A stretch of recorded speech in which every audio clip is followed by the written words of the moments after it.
studios. This is Sactown Sports 1140. The Carmichael Dave Show. He's on the microphone. When he's not on the microphone, he's playing a song. And when he's not playing a song, he's on the microphone. And then boom. With Jason Ross. No, he didn't. Yes, he.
$11.40. My wife says I overshare.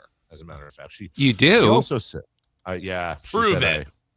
The thing is that you guys work with me every day, mostly, and so we're all extended family members. But I'm sure you can imagine the occasional conversations I have at home with Melissa, where she'll be listening, and she listens on the way in, and then she has little radio she listens to. You can't listen to everything, but I have learned generally when I can and can't speak about certain things when I know it's the danger zone. But the amount of conversations we have had before, which were something like, did you have to say that? Like, was it really necessary to share that thing? And she said yesterday, when you're on the road, it's annoying. And I know she's not awake yet, so I can do this. Because you talk very loudly and then you talk very quietly, and then I have to turn up my radio and I have to turn down my radio. I said, you know what? That's actually good feedback, my little assistant program director. So as I get quieter and then speak again. So you got that kind of feedback yesterday. We also got your mom's feedback on your appearance. Yeah. Yeah, they're brutal, Jason. You'd think I just, talk to everybody at the end of the day and it's hearts and flowers. No. And then Melissa called me last night and we were talking, and yesterday was I'm doing double duty. Set the screen. So when I'm out in New York, I'm doing double duty. I'm doing the other stuff, and then I do this, and then I go back to the other stuff, soccer. And yesterday was we're filming this documentary for CBS. We're in the middle of a playoff hunt right now. We have a concert coming up. It's the first concert we've put on all on our own. It's Are you doing it? I am unfortunately way more involved than I have any reason to be. I mean, performing. Oh yes, I will be in a white sport coat with a turquoise undershirt, Don Johnson style. Yes. I will be performing. I was looking for the Talking Heads giant suit. Nope. I'm going DJ, and I will be singing the Miami Vice theme. So that will be my. You know what you should do? You should sing the national anthem. They'll love that there. Well, I know theirs. Theirs is easy because they copied our My Country 'Tis of Thee or whatever. That's what I say. They always like when I say you copied our song, but God save the something there is something in God save. Well, I guess it's God Save the King now. But I know it is. My country, 'tis of thee, sweet land of liberty, of the I see, land where our fathers died. Oh, remix. Yeah. The by the way, the joke I hope somebody got was that there is no lyrics to the Miami Vice theme by Jan Hammer. You can make lyrics. I think it's Jan Hammer. Yeah, MC's. I think I've seen one of her movies. Did she used to be on Saturday Night Live? Yes. Jan Hammer. Original cast. That's well done, Greenwich. So as I was saying yesterday, Kentucky Fried Chicken is just not great over here, man. Oh, What? You're out of your mind. Sorry, ADD thing here. I was talking to Jason before the show, and he said something that I've heard many, many times. I've used it many, many times, but I've never asked, are there actually dog and pony shows? Like, do those exist? Has there ever been a dog and pony show? I think I saw one just recently. It seems odd. It seems like an odd combination. What are you doing tonight? I'm going to the show. Oh, what's going on? Well, there's some dogs and some ponies. Yeah. And then It originated in the United States in the late 19th century, described small traveling circuses that featured performing dogs and ponies. Okay. All right.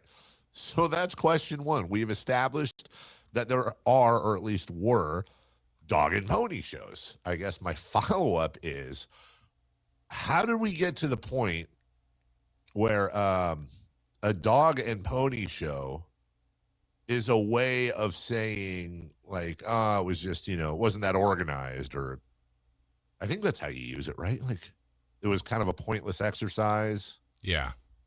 A Dog pointless and pony exercise and then maybe done for ulterior motives.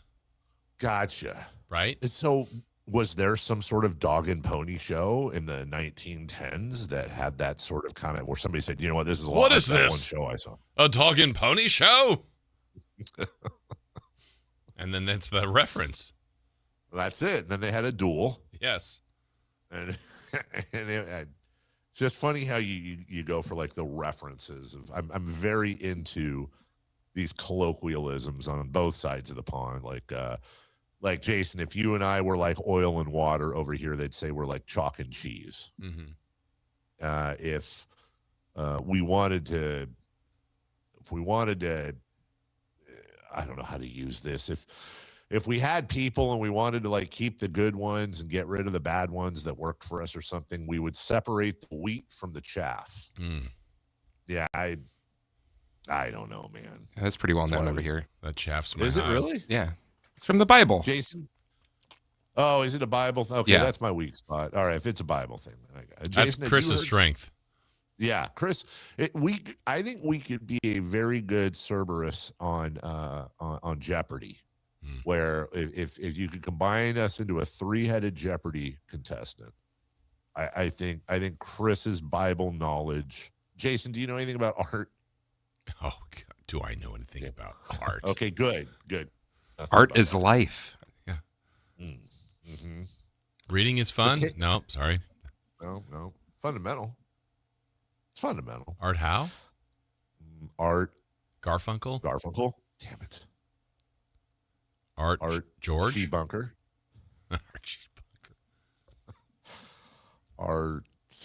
Artist Gilmore. Art. Oh, Artemis, the space shuttle on the other side of the moon. Artemis 2. Yeah. Artemis 2, Electric Boogaloo. Why'd that crack me up? Who arted?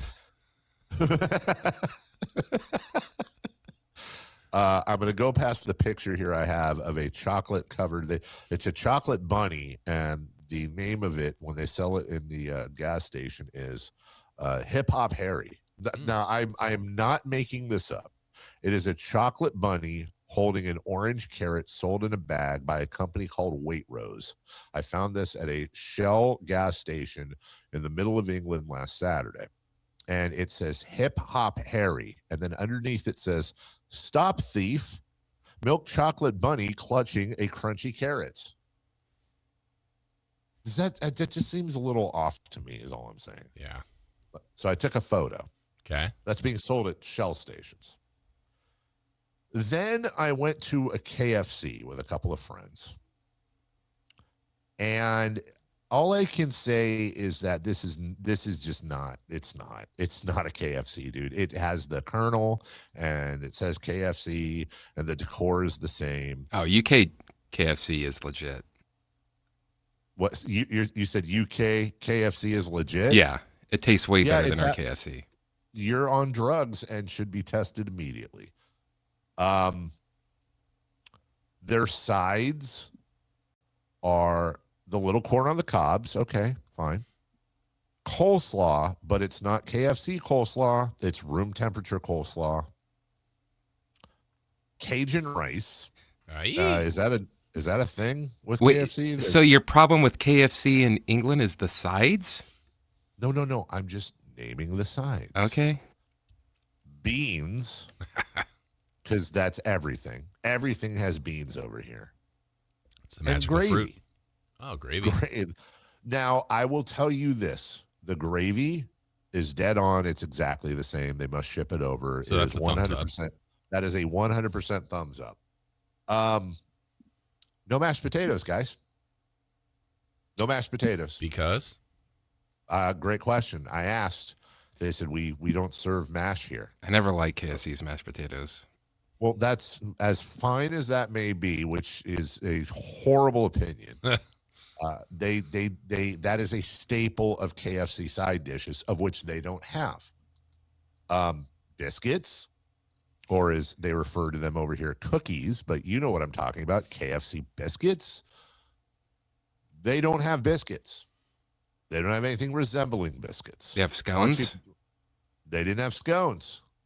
Why don't you defend that there, Chris? You know one of the problems that They were scones. American restaurants have in Europe, right?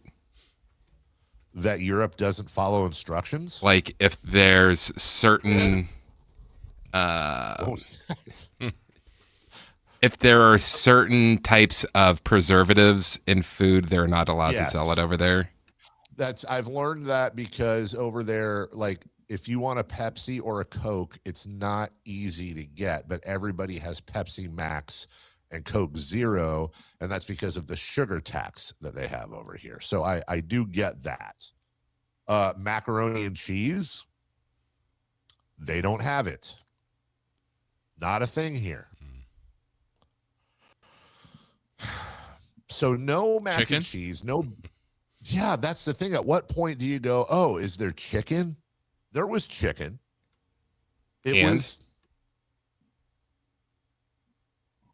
I got the Biggins gravy box because it had a chicken strip. Oh, you're American? You look like you need a Biggins box. Oh, he's a big boy. Dude. And the chicken strip was fine. The strip. I poked around. I kind of fingered my way through the breast, and Set the screen. It was a leg, but it was a wing leg. Does that make sense? Like the tiny drumstick, not the big full-size drumstick. And I passed. I ate the chicken strip, but then I went, maybe this is a gas station side of the road KFC. That might be a universal thing. I don't know if I want to test it. We still have 2 hours to go. But that's not the craziest part. They are now also offering frickles. Excuse me? Fried pickles. Fried pickles. This is like the game we play. Now I'm gonna hold this up to the monitor here so you can see that I'm not lying. Oh yeah. It's frickles for $2. That's a good price. £2.49. Okay, frickles. That's a lot of pickles. Oh, that's the price. Sorry. I got them because I wanted to try them, and the last time I had frickles, there's a special place in my heart for the frickle, because truly the last time I had frickles was the last time I was at Hooters. What were you doing at Hooters, Dave? I was at Hooters. That was the waitress's name? When Bonzi Wells hit the game winner against Minnesota. Oh, shout out. the first night when Monty took the job in St. Louis, and I had strep throat and 103-degree fever. Oh, and Tim Monomer. Tim Monomer. Yeah, not Monty the Vest. Not Monty the Vest. And I found out when Mike Ramey called me at 4 p.m. to see if I could do. Dave, could you do a show? Could you fill in for Monty tonight? And I had. It's not like it is now. Here's an old man conversation that you'll identify with on this, Jason. It's not like it is now where like you get it, you get an entry level job at Sactown Sports, and 3 weeks later you're filling in, and then like 2 months later you're on the air. Like I had been at KHTK at the time for 5-6 years doing backup updates for Jason Ross when he was gone or traveling or whatever. I did the backup updates in the afternoons, and the only time I had actually been on the air as a host in 6 years was when Jim Cozumore was traveling, and much like yesterday, his Comrex or whatever it was at the time didn't hook up, and I had to fill in 20 minutes. That was the entirety of my hosting experience. Then I get a call from Ramey who says, "Hey, Monomer took this job at KMOX in St. Louis. We're kind of left in the lurch here. Can you do the job? Can you do 9 to midnight tonight?" Which is crazy in itself, but I was also incredibly ill. And this is before COVID, so it was like okay to be sick and go around everybody and get them sick too. What a hero. It's kind of a hero. And then I found out that it wasn't even in the station, that I had to go to Hooters where we were having a live remote, of which I didn't know what the hell I was doing. I was the only guy out there with some promotions people setting up the equipment.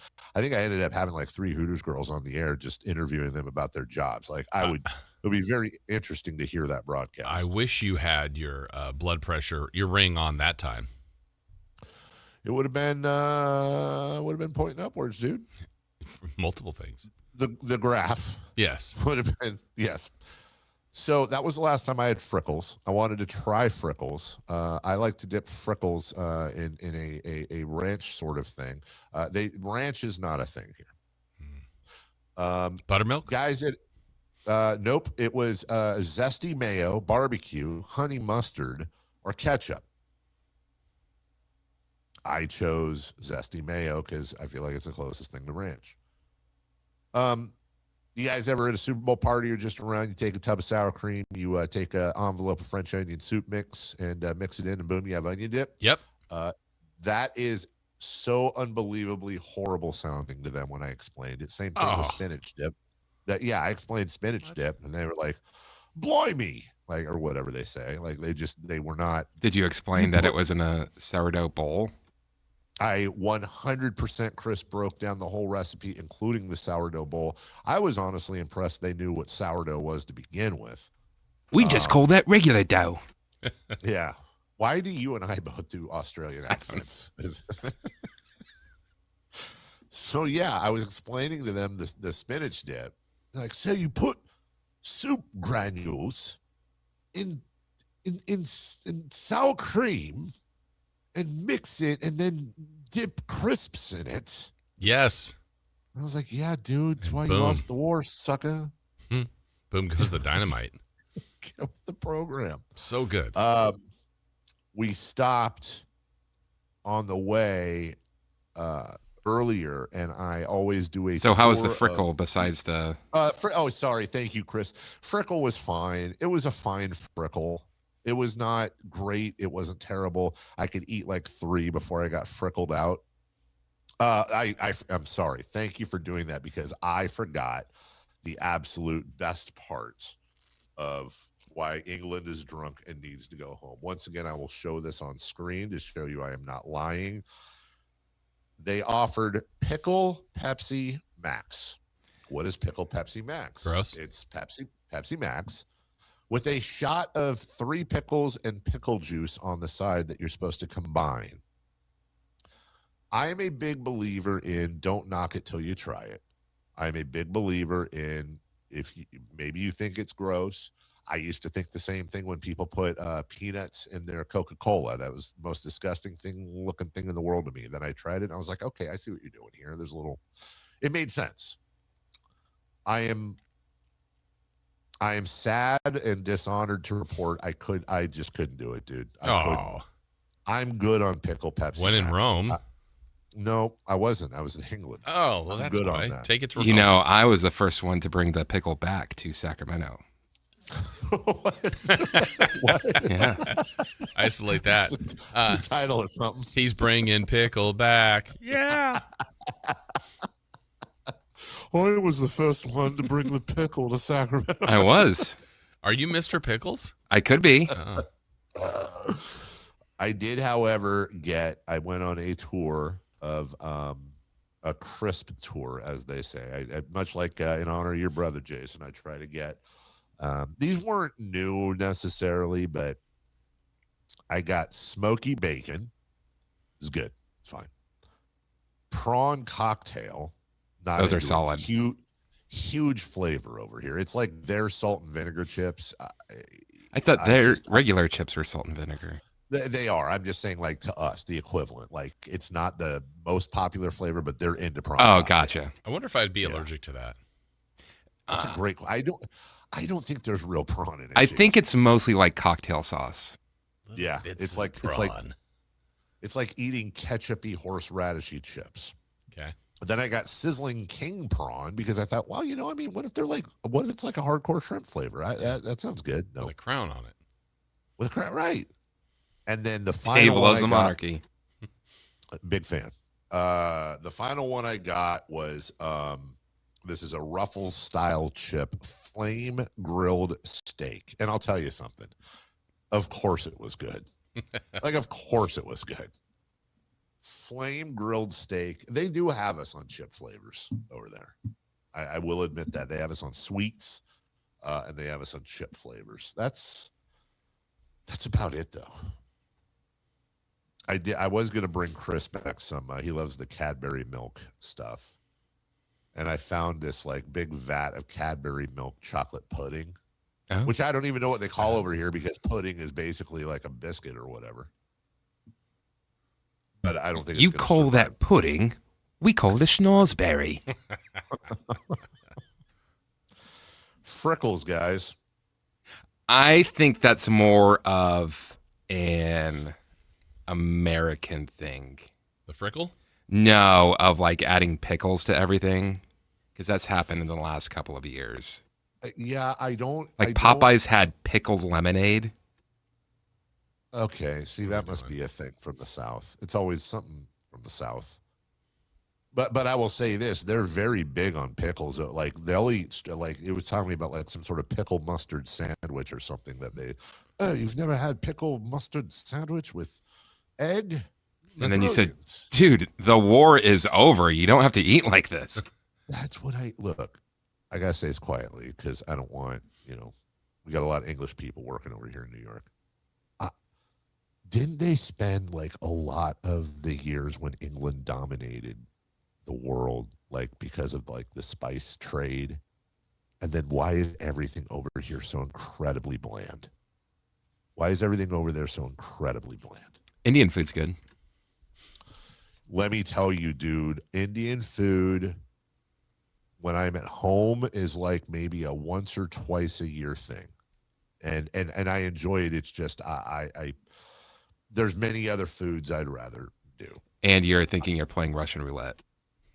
I'm 100% playing Russian roulette. You're 100% right. With three in the chamber. Well, no, but with one big one. One big one in the chamber. And you don't know which way it'll go. I don't know which way it's going to end up. I figured out why Indian food is so huge in England. Like I was like, oh, that's our Mexican food version. I totally no. Indian food is huge in England. And by the way, the Indian food in England is phenomenal if you find the right spots. Like best Indian food I've ever had in my life is over there. But I think it's because there's actual flavor and spices and like actual real flavor to it. And so they're busy eating their Sunday roast or whatever with their parsnips and mushy peas and side of lamb. And then they go, oh, that's a... Do I say? Yeah. Bully, this is quite savory. And then there you go. So Yeah, the way they describe food, that they don't really talk about the taste.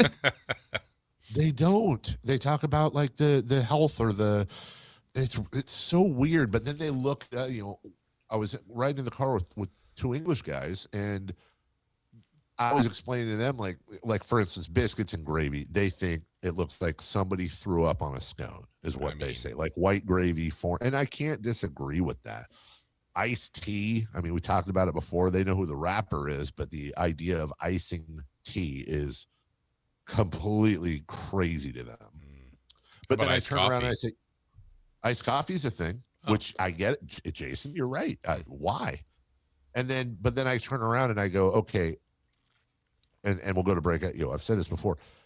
Jacket potatoes, or as we would call it, a baked potato. That is a huge thing over here. They have kiosks that are just jacket potato kiosks. That's fine, fair play. But again, the toppings are beans, cheese, tuna and mayonnaise, pickle juice. Dude, it's just like, what are you? And they're like, oh, you don't have that? How could you not have it? It's amazing. I'm like, bro. All right, stick to your tomatoes and mushrooms and eggs. It's just good to know that Chris brought the pickle back to Sacramento. I did. He's bringing pickle back. Yeah. All right, let's take a break. Let's start the show, shall we, guys? We have a really interesting show for you today. Obviously, we're going to talk Kings and all things and all the stuff we normally talk about, but it is what did we say earlier, Jason? It's Frank Caliendo Day? Yeah. Is that what I said? You said Caliendo, I think, yeah. Caliendo, yes. We have... Because it is the end of Katie, right? It's our last appearance with Katie. That's a for great point. The final appearance this season. Well, Jason, we never know, don't we? We never know. Oh, my gosh. You're just lame. Maybe our final appearance. We just don't know. Yeah. Kyle Shanahan said it. Katie's going to join us at 9. And then, is it 9 or 8? Hold on. 9. 9. Thank you. I knew that. And then Frank Caliendo in studio at 9:30. I'm very sad I'm missing this. In this studio or your studio? In the very studio you're in right now. He had a Sacramento show last night. He's got a San Francisco show tonight. Yeah, you bet. Yeah, exactly. He's going to, all kinds of fun and hijinks are there. So we are going to drive our way to 9 a.m. and that's where all the fun is. And you know what else is fun is getting in your Hoblet, Dodge, Ram pickup, big boy truck or big girl truck. Imagine this, throwing in the family, the girlfriend, the boyfriend, whoever, maybe a tent, some fishing poles. Weather's going to be nice, heading on up the hill. You see other cars on the freeway. You're on 80, you're on 50, you see other cars in traffic, you're like, don't even try it, bud. I'll straight drive over you because I'm in a big, big vehicle. Well, it's not just about getting a vehicle that lasts. It's not just about getting a vehicle that takes care of all of your truck needs. How about getting it for a great price? How about getting it while other dealerships are marking up these popular cars? Hoblet makes it a big habit of marking down their prices off MSRP. They want to save you money. Yeah, do they make less of a profit? Definitely. But do they want your business for life? And do they want your friend's business and your kid's business?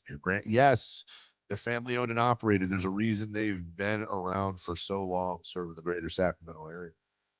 Search, select, and save at hobletdodge.com. No hassle, no pressure ever at Hoblet Dodge. We'll take a break. When we come back, the Sacramento Kings lost a basketball game last night. Some people say they were openly tanking, citing this specific thing. We'll talk to you about it next. On the move?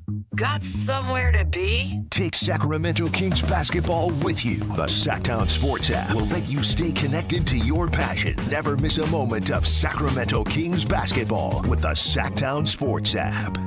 multi-billion-dollar settlement is paying claims for up to 21 years. If you were exposed to weed killers at work or at home, your rights are affected. If you or your family has or had non-Hodgkin lymphoma, you could receive $6,000 to $165,000 or more. This settlement impacts you even if you're not sick, because this blood cancer can take 10 to 15 years to appear. If you stay in the settlement, you give up your right to sue. Learn more at weedkillerclass.com or call 888-403-8201. Paid for by the Roundup Settlement.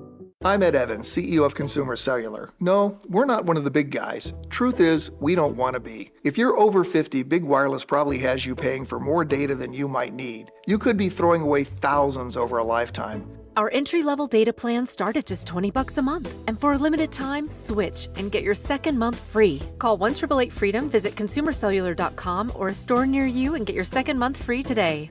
Plans include $5 credit for auto pay and e-billing. See site for additional details. A's fans, the 2026 season is coming fast, and single game tickets are on sale now. Be there for an exciting season packed with theme days, giveaways, and firework nights, including bobbleheads, jerseys, hats, and much more. And getting in is easier than ever. Tickets start at just $8 for select April and May games. From opening day to unforgettable summer nights, there's something for everyone at the ballpark. Get your tickets today at athletics.com/tickets and be part of the excitement this 2026 season. Welcome to the Bar None Auction. Bar None Auction is selling thousands of items this Saturday, April 11th in Sacramento. Large farming and construction equipment, cars, trucks, and industrial supplies, all sold to the highest bidder. Always open to the public. Visit barnoneauction.com.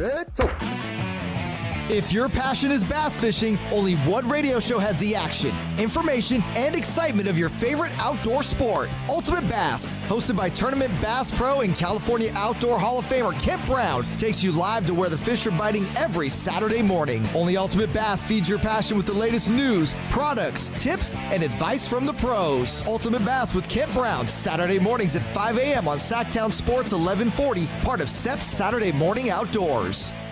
Bring the entire family out to Sutter Health Park for Sacramento River Cats baseball. From exciting action on the field to smiles in the stands, it's the perfect place to make family memories. Plan your next family night out at the ballpark. Get your tickets at rivercats.com.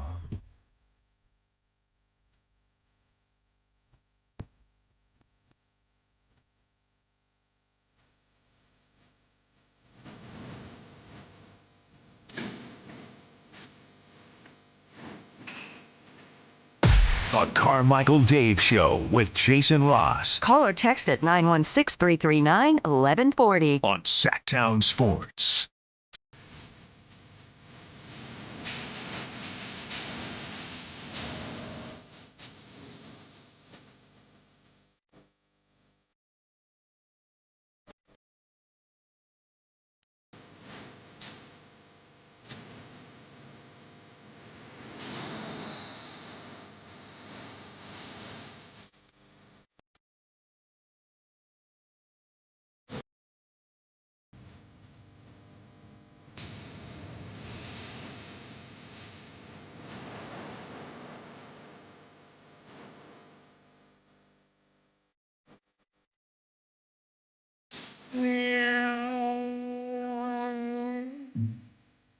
Hello. Hello.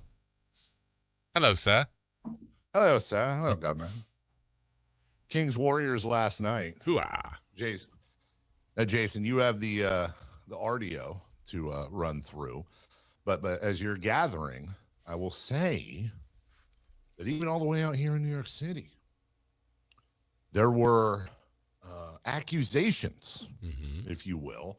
And Chris, if you wouldn't mind bringing it up real quick, getting ready for the Warriors clip I sent you of their broadcast team. There were snifflings of open tanking moves. Okay. By the Sacramento Kings. They Jason, they specifically pointed right around 3 minutes left in the fourth, very close game. Yep. And the Kings decided to foul Seth Curry, who is a very good lifetime free throw shooter, on purpose. And here's how the Warriors broadcast team reacted. This screen. Oh, it is to Seth. Yeah, so it's not Pat, it's McDermott fouling Seth. Yeah, you saw Doug Christie point to Seth Curry like, hey, foul him. Foul Seth Curry?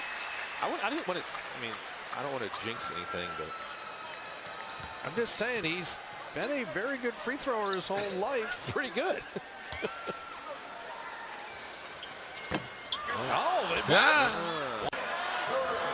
This is a really, really interesting strategy.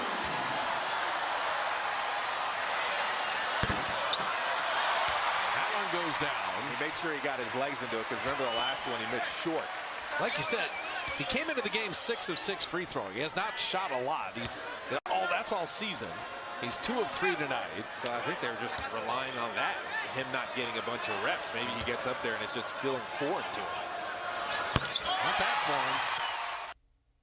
Okay. Yeah. Then post-game, there was an extended jovial conversation, if you will, with the media and Draymond Green at the podium. And he, too, referenced that very play. How do you kind of view next week and the opportunity? It's not. But I'm a competitor, so going to the game, I'm going to do all I can to win. But it's not that exciting. I mean, do you think you'll be excited next week when you have 2 do-or-die road games that they'll be on big stages? Listen, you go on the road in a game that you need to win. I think as a competitor, you're going to rise to the challenge.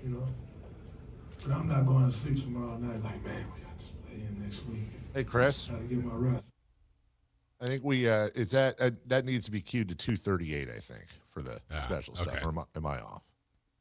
238 is where he said the thing. The thing about the thing. Yes, the thing about the thing. 238 that caught my eye. Sorry for the audio, by the way. It's the best we have. I think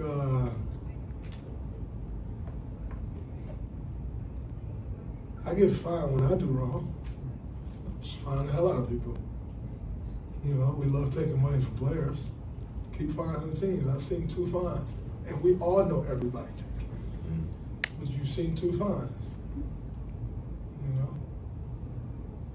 If it was players, we snatched that money in a heartbeat. Why isn't it the same? Everybody loves money. Well, so, punishment for players is always, let's take the money. Well, now it becomes time to punish teams, and all of a sudden, nobody will know what to do. Well, there was one point during that, which obviously wasn't at 238. I thought it was. That's what I at least put in the email. But if that was 238, there was a point where he said during this his post game, where he said we had a player tonight, or we had a team tonight fouling Seth Curry with 3 minutes left in the game, and he went on to say, he was basically alluding to the fact that tanking is rampant, and it was an answer to a question about, is the play-in working? And he said it was at first, and people forget that the play-in was in part designed to curb tanking, but teams have found a loophole. So, Jason, you were at the game. You know all the context. Do they have a case, or is it out of context? Okay, I have a ton of pushback on this. So, yeah, sure. I mean, I think this needs to I think the league is super hyper-focused on this, and everybody is aware. I think, let me start with this one first, and it's going to relate to something I read yesterday. I saw this on The Athletic. I think it was John Hollinger, and he said the tanking 9. That was kind of the headline. I'm like, oh, this will be interesting. I wonder if the Kings are included in this. And he did have the Kings included in it, and didn't have as much of a support of why he felt they were, but just because they were at the bottom of the standings. And I went, all right. What's interesting, Dave, I think if we polled our audience, and maybe even you include, I don't think the Kings fans that want them to lose think they're doing a very good job at it. Yeah. Which is interesting, because now just as a label, like, oh, the whole league is tanking, or these teams are losing, they're tanking. Easy to throw everyone under that umbrella, but I think the Kings are getting put in there.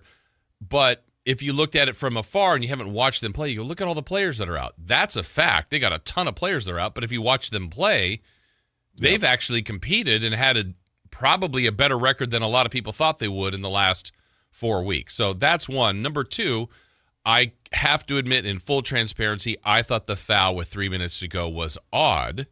What I thought was being done was, I thought McDermott fouled for purpose of, they then led to a timeout. So I thought they were trying to stop the clock. Still a weird foul. I didn't realize they were in the bonus. And then I thought, oh, well, maybe they're just trying to get someone else in on the floor. Well, they came back with the same 5. It did stop the clock. And then the irony of it is, even the Warriors broadcast are like, well, we didn't want to jinx it. Well, he did only make 1 of 2. It did tie the game. And then the next sequence, the Kings went ahead on a McDermott 3, their last lead of the game. So they were actually leading.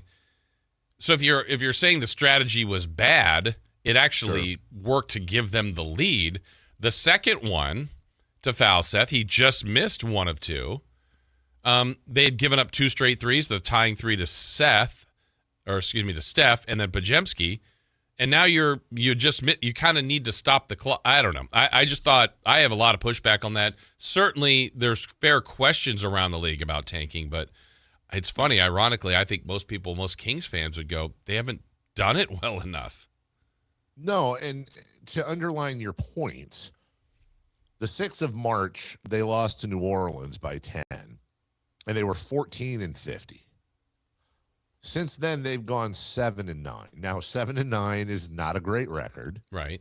But above their clip, though, not only above their clip, but when you compare that to the records of Indiana, of Brooklyn, of Washington, and of Utah in that same 16-game stretch, is phenomenally better. On top of that, I would also add this. They had an 8-point loss to Charlotte. They had a 4-point loss in Orlando, a 10-point loss in Atlanta, and a 5-point loss last night. So it's not only are they 7-9, but they're playing a decent amount of games very, very close. And by the way, some of your scoring leaders in this stretch, Reynaud a couple times, Plowden, Carter, Achua, Reynaud, Carter, Hayes last night, 18. I'll remind everybody that Reynaud is a second-round pick. Achua and Hayes were plucked off the couch mid-season, and Plowden is a G League lifer. So, and no disrespect to any of those players, but that doesn't seem like blatant tanking to me. No, and also if that's an accusation, and that's fine. I mean, that's what it is. And you're the Warriors, who are playing in a play-in game next week, and they did close with, they're not fully healthy, but it was Steph, it was Draymond Green, it was Melton who was having a good game. And on the floor for the Kings, I mean, McDermott's a veteran, but it's, Hayes and Cardwell, then it turned into Reynaud, Neek Clifford, it's their younger players. It's like that's when you're losing at the end of the year, you would like to play your younger players, see them develop, see them go through these situations.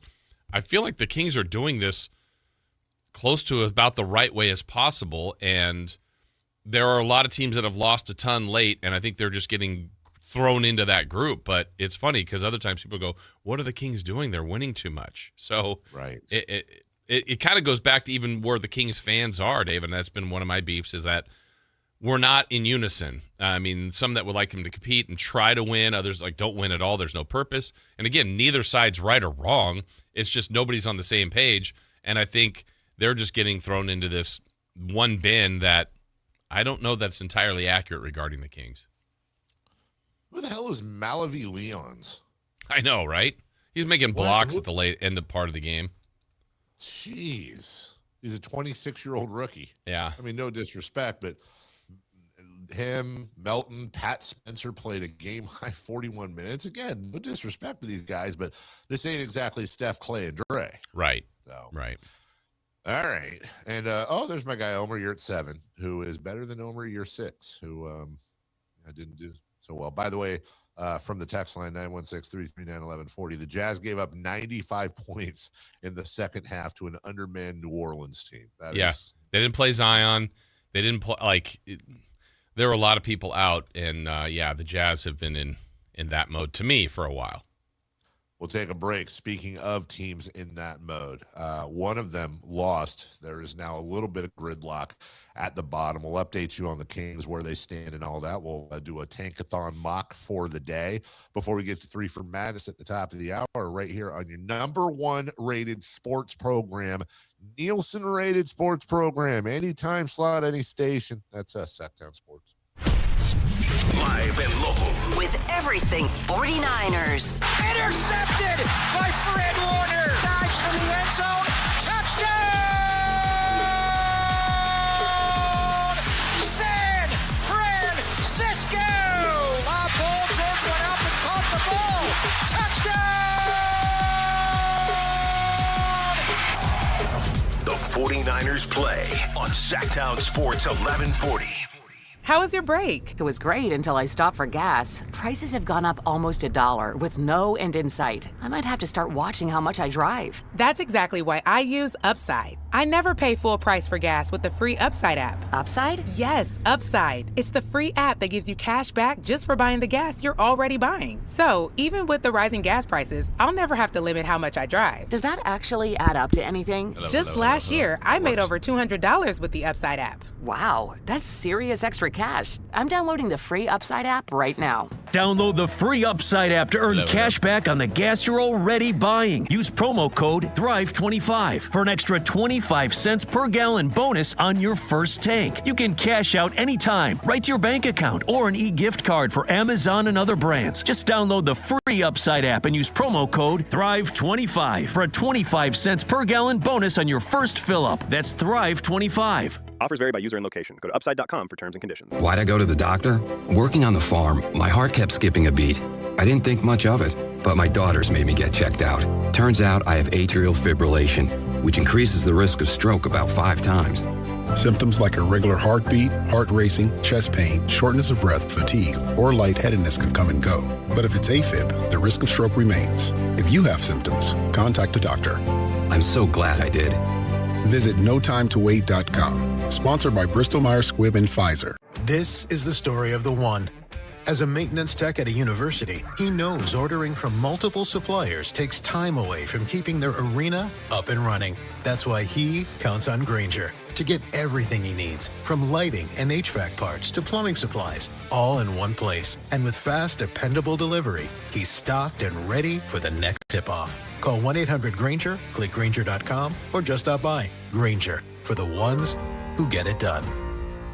Spring is here, and there's really nothing better than hitting the open road in a new Honda. Whether you're shopping new or pre-owned, Stockton Honda has the selection and savings, plus get top dollar for your trade. And while life's roads are often filled with bumps, buying from Stockton Honda couldn't be smoother. Wherever the road you travel might lead, Stockton Honda is happy to get you there. Come in today or go to StocktonHonda.com. Anytime, anywhere, it's all here.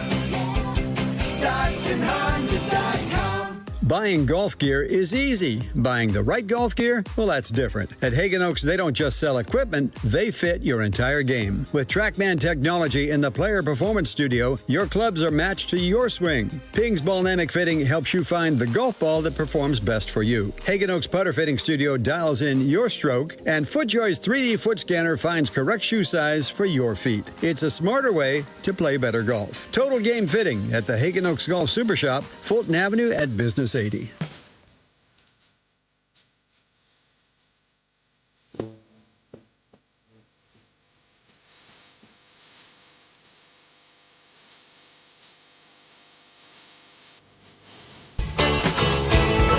Waking you up with the best in local sports. They just make it interesting, you know? It's the Carmichael Dave Show with Jason Ross on Sactown Sports. 2 games left for the Jazz and the Sacramento Kings. Jason Ross, the Jazz and Danny Ainge has them fully primed. They have lost 10 in a row. That is a league high. They have not been particularly close. Washington has now moved in to the top spot in the tank race. They are a full game ahead of Indiana on the streak, on the strength of a 7-game losing streak. As a matter of fact, Brooklyn is like one of these kids doing their own thing. Utah, Indiana, and Washington have lost a combined 20 in a row. Even Sacramento and Memphis have lost a combined 7 in a row. Memphis is they've lost 9 of their last 10. They're moving in the right/wrong direction, if you will. The way everything stands out right now, if everything just went to chalk, what's funny is really to look towards the latter stages.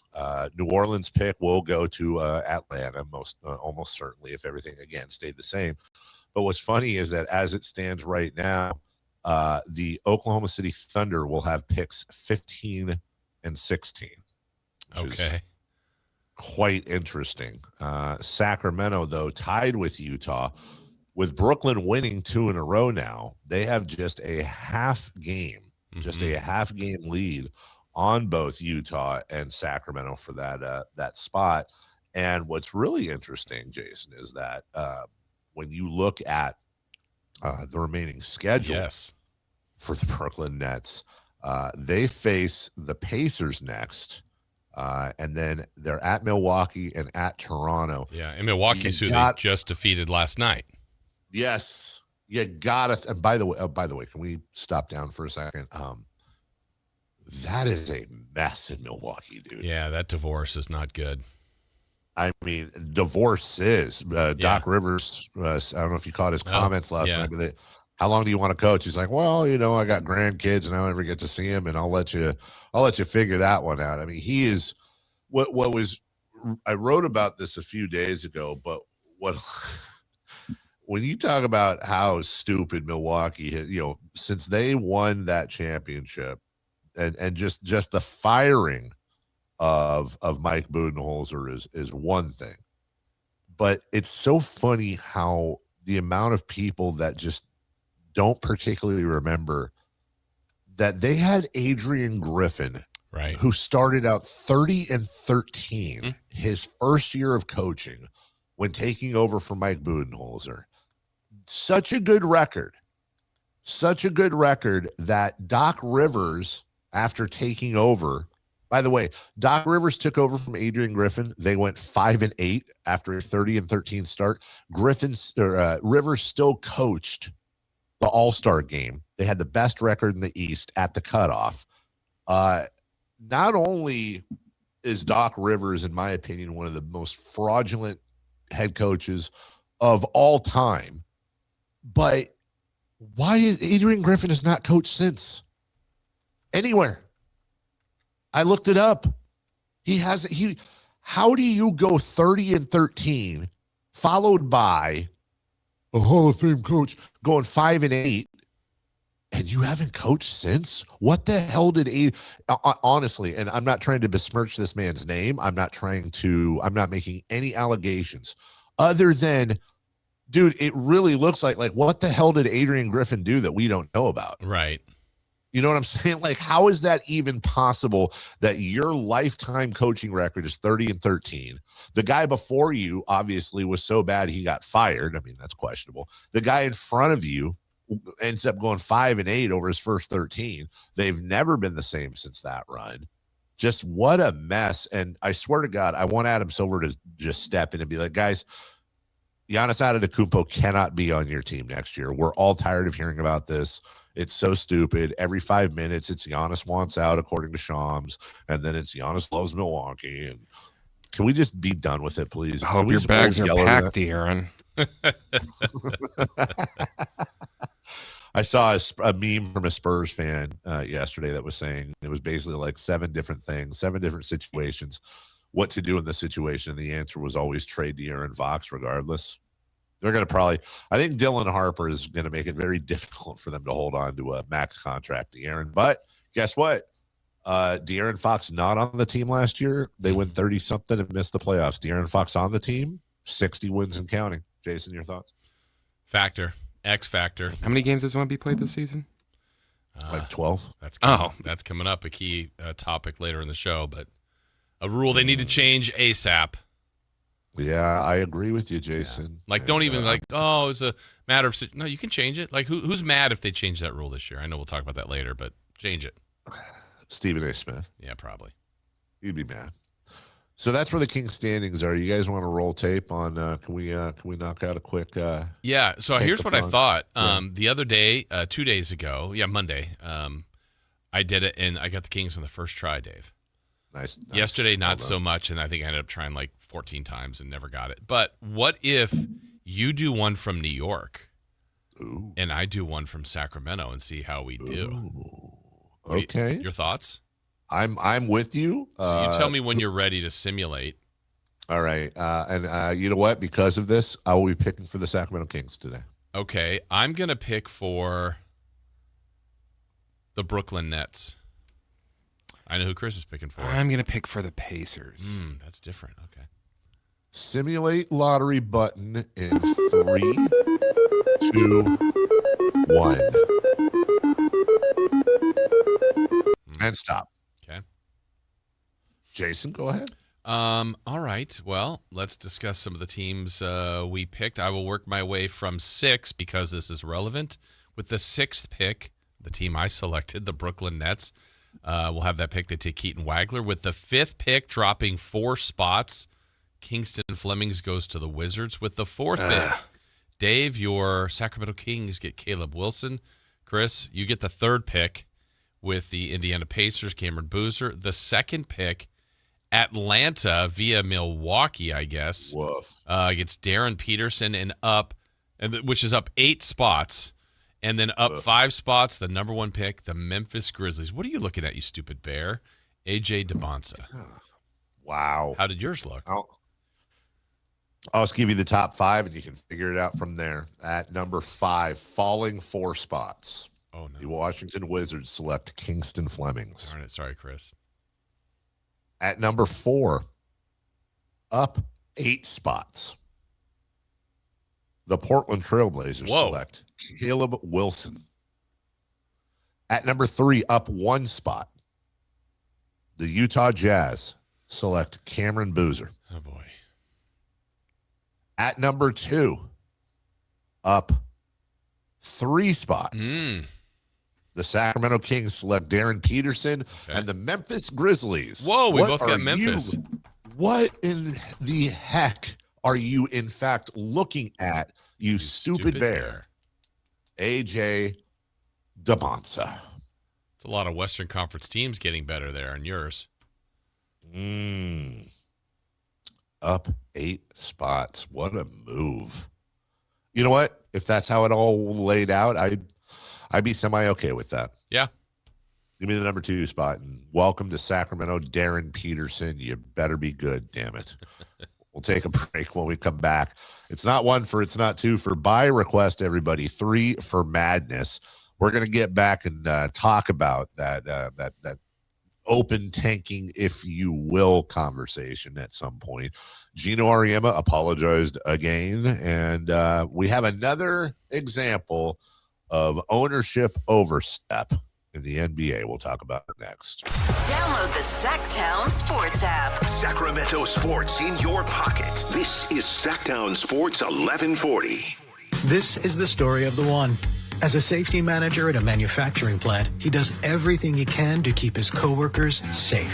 From finding ways to reduce risks to keeping safety supplies in stock. And for that, he relies on Grainger.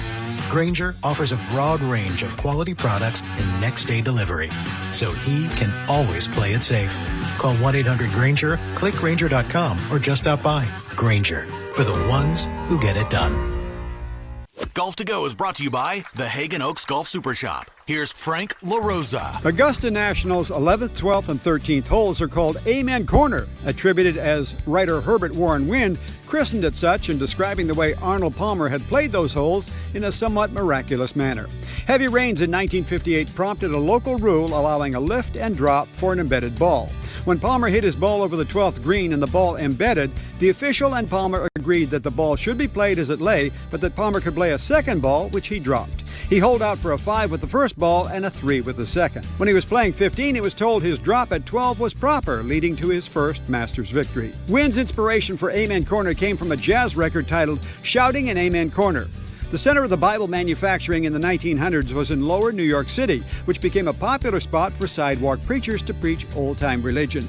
The many amen shouts heard each day led to the term Amen Corner. That's your Golf to Go. I'm Frank LaRosa. Running a business takes grit, vision, and a partner who believes in your success as much as you do. At Valley Strong Credit Union, business banking is built around you, the entrepreneurs, the growers, the dreamers, powering our community. Whether you need flexible checking, faster payments, or financing to take your next big step, Valley Strong brings local expertise and real relationships to every stage of your business. Because when local businesses thrive, the whole valley grows stronger. Valley Strong Credit Union. Grow your business, grow your future. valleystrong.com/business. Welcome to the Bar None Auction. Bar None Auction is selling thousands of items this Saturday, April 11th in Sacramento. Large farming and construction equipment, cars, trucks, and industrial supplies, all sold to the highest bidder. Always open to the public. Visit barnoneauction.com. This is the story of the one. As a procurement manager for a hospital system, she keeps every facility in her network stocked and ready. That's why she counts on Grainger to be her single source for thousands of products, from disinfectants to lighting, air filters, and more. And with fast, dependable delivery, Grainger helps her keep every facility stocked, safe, and running smoothly. Call 1-800-GRAINGER, click Grainger.com, or just stop by. Grainger, for the ones who get it done. A multi-billion-dollar settlement is paying claims for up to 21 years. If you were exposed to weed killers at work or at home, your rights are affected. If you or your family has or had non-Hodgkin lymphoma, you could receive $6,000 to $165,000 or more. This settlement impacts you even if you're not sick, because this blood cancer can take 10 to 15 years to appear. If you stay in the settlement, you give up your right to sue. Learn more at weedkillerclass.com or call 888-403-8201. Paid for by the Roundup Settlement. Contractors, remodelers, you now have a great supplier to assist you with your next project. Anova Cabinet and Stone in Sacramento. They are Northern California's best kitchen and bathroom remodeling supply store. Anova has the latest cabinet styles, a great selection of countertops, flooring, bathroom fixtures, and more. Visit their website, InovaCabinetStone.com. Take advantage of their grand opening special, a $750 in-store credit. Stop by today, Inova Cabinet and Stone in Sacramento. What's up? We're talking to Chad Hoblet, Hoblet Dodge Chrysler Jeep Ram in Woodland. What's happening for the Declaration of Deals sales event? There's no better time to upgrade to a new 2026 Ram 1500 Crew Cab with some of the best fuel economy numbers in the segment. Right now, you can save up to $15,000 off MSRP and get 2.9% APR with no payments for 90 days. Wow, that's like savings on savings on savings. The price of gas has people rethinking what they're driving, and Ram's up to 25 MPG is a win. Plus, thousands in savings with 2.9% interest. Now really is the best time to buy a new Ram truck. Search, select, and save through our whole inventory at HobletDodge.com. Nobody beats Hoblet, period. $15,000 total net savings includes dealer discount and factory rebates. Discounts may include $1,000 Hoblet trade-in assistance on eligible trade, $1,000 Hoblet business owner bonus with proof of ownership, and $500 on-the-job upfit with eligible upfit. 2.9% financing for 72 months through Stellantis for well-qualified buyers. $15.15 per 1,000 borrowed. Deferred payments available on approved credit. Interest accrues from date of purchase. Cannot be combined with certain incentives. Excludes Ram 1500 ROH and Tungsten models. 25 MPG based on EPA published rating. See dealer for details. KHD1 Sacramento, KYMX HD3 Sacramento. From the Power Business Technology Toshiba Studios. This is Sactown Sports 1140. 3 questions, 3 answers. It's 3 for Madness on the Carmichael Dave Show with Jason Ross. Here's question 1.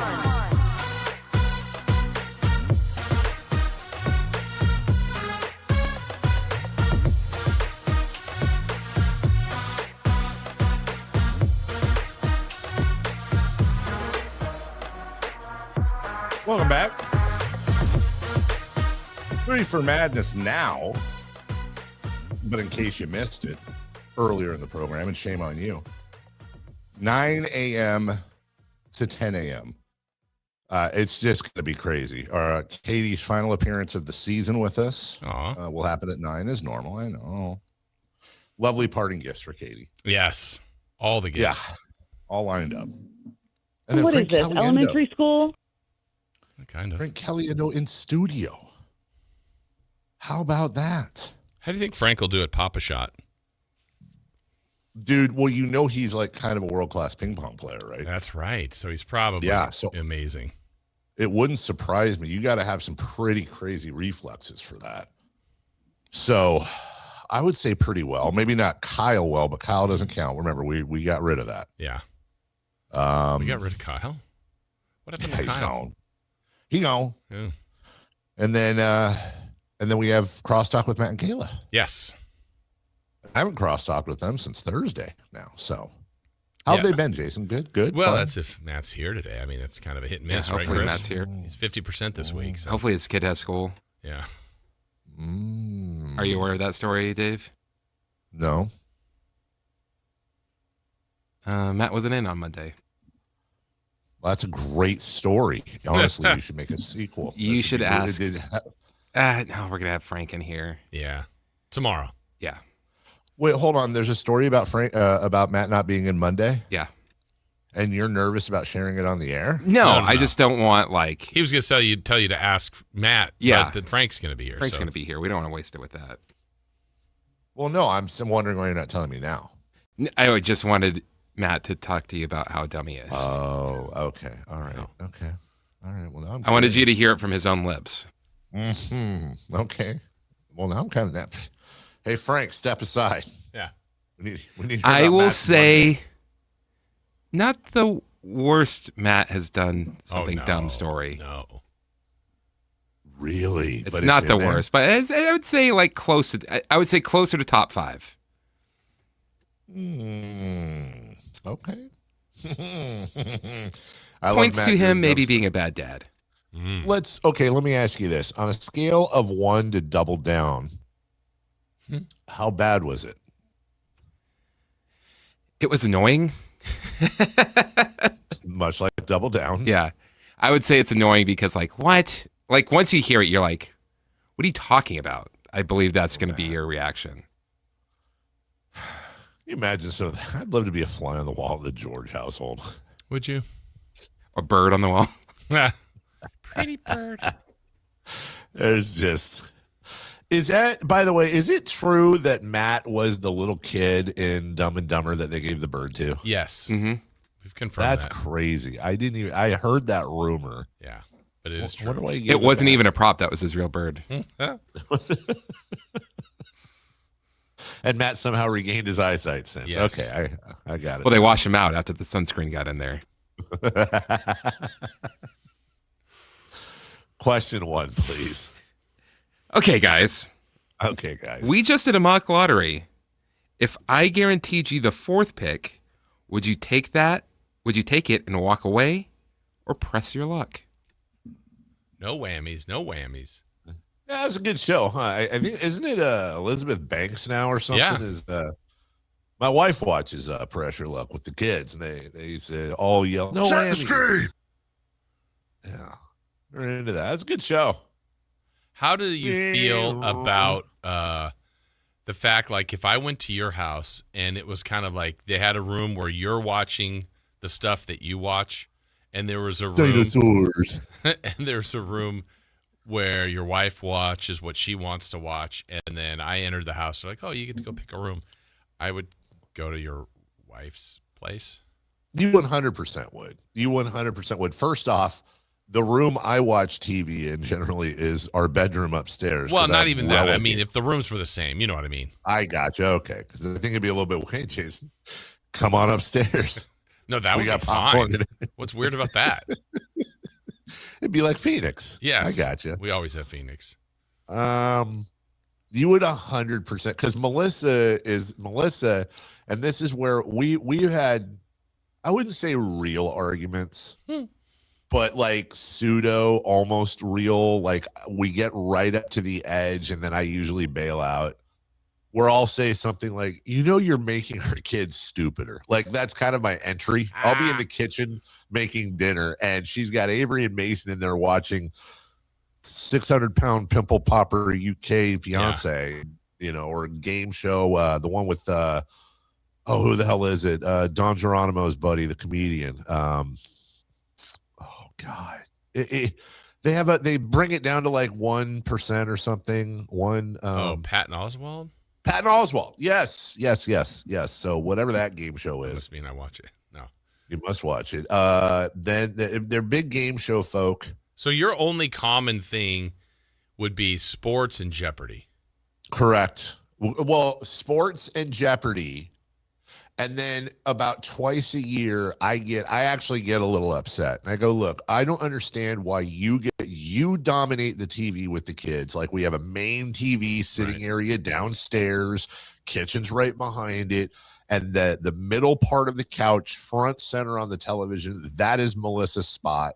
And then usually Mason sits in my spot to her left when I'm not in there, and Avery's stretched out on that's one of them circular, sectional couches. Mm-hmm. And Avery's stretched out with the dogs on the edge. So the whole family.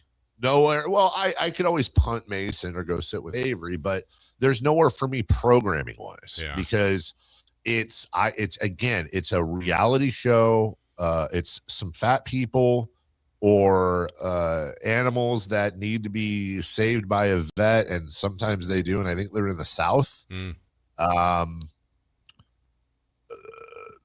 There's they watch Bailing Out Loud, the girl with Tourette's. What's the one? Love on the Spectrum. They watch that one. Okay. And then yeah, Pressure Luck and the Patton Oswalt one. Anyways, it's all of that. Okay. And my thing is like sports.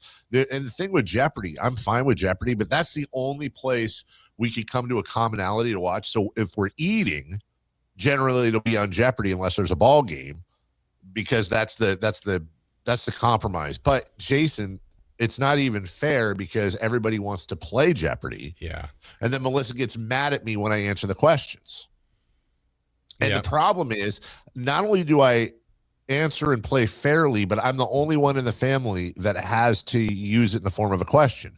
So like if the answer was Jason Ross, the kids or Melissa could just blurt out Jason Ross and they get it right. I have to say, what is Jason Ross? And even then she's like, let the kids read the questions. To be fair, on Jeopardy, you can't answer the question until it's fully been asked. Yeah, what? Yeah, if you're on stage.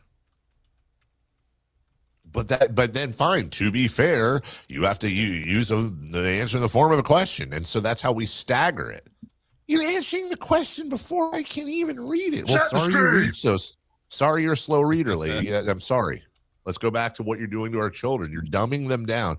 I want to watch dinosaurs or history something or a documentary on the earth or no, I don't do that. No, I always, there's this thing on all the presidents throughout the history. If it's boring, that means you're learning. So you guys got to watch this. Well, they're not learning anything. I mean, they learn a little bit from Jeopardy, I guess, but that's there's like some random good trivia and Pressure Luck. I mean, yeah, fine. But which is better? Like, oh, did you know that Abe Lincoln did the thing with the deal? Or, oh, there's only 17 strands of fabric in the average pair of underwear. You could argue they're both as important. What's more entertaining? Well, that's the thing. She gets them on entertainment. So twice a year, I finally speak up. You know what? Why is it that you get 98% of the programming? And then she gets like offended, and she's like, "Oh, fine, nope. Here, take the remote. Kids, sit down." Makes a big production out of it. Well, here we go.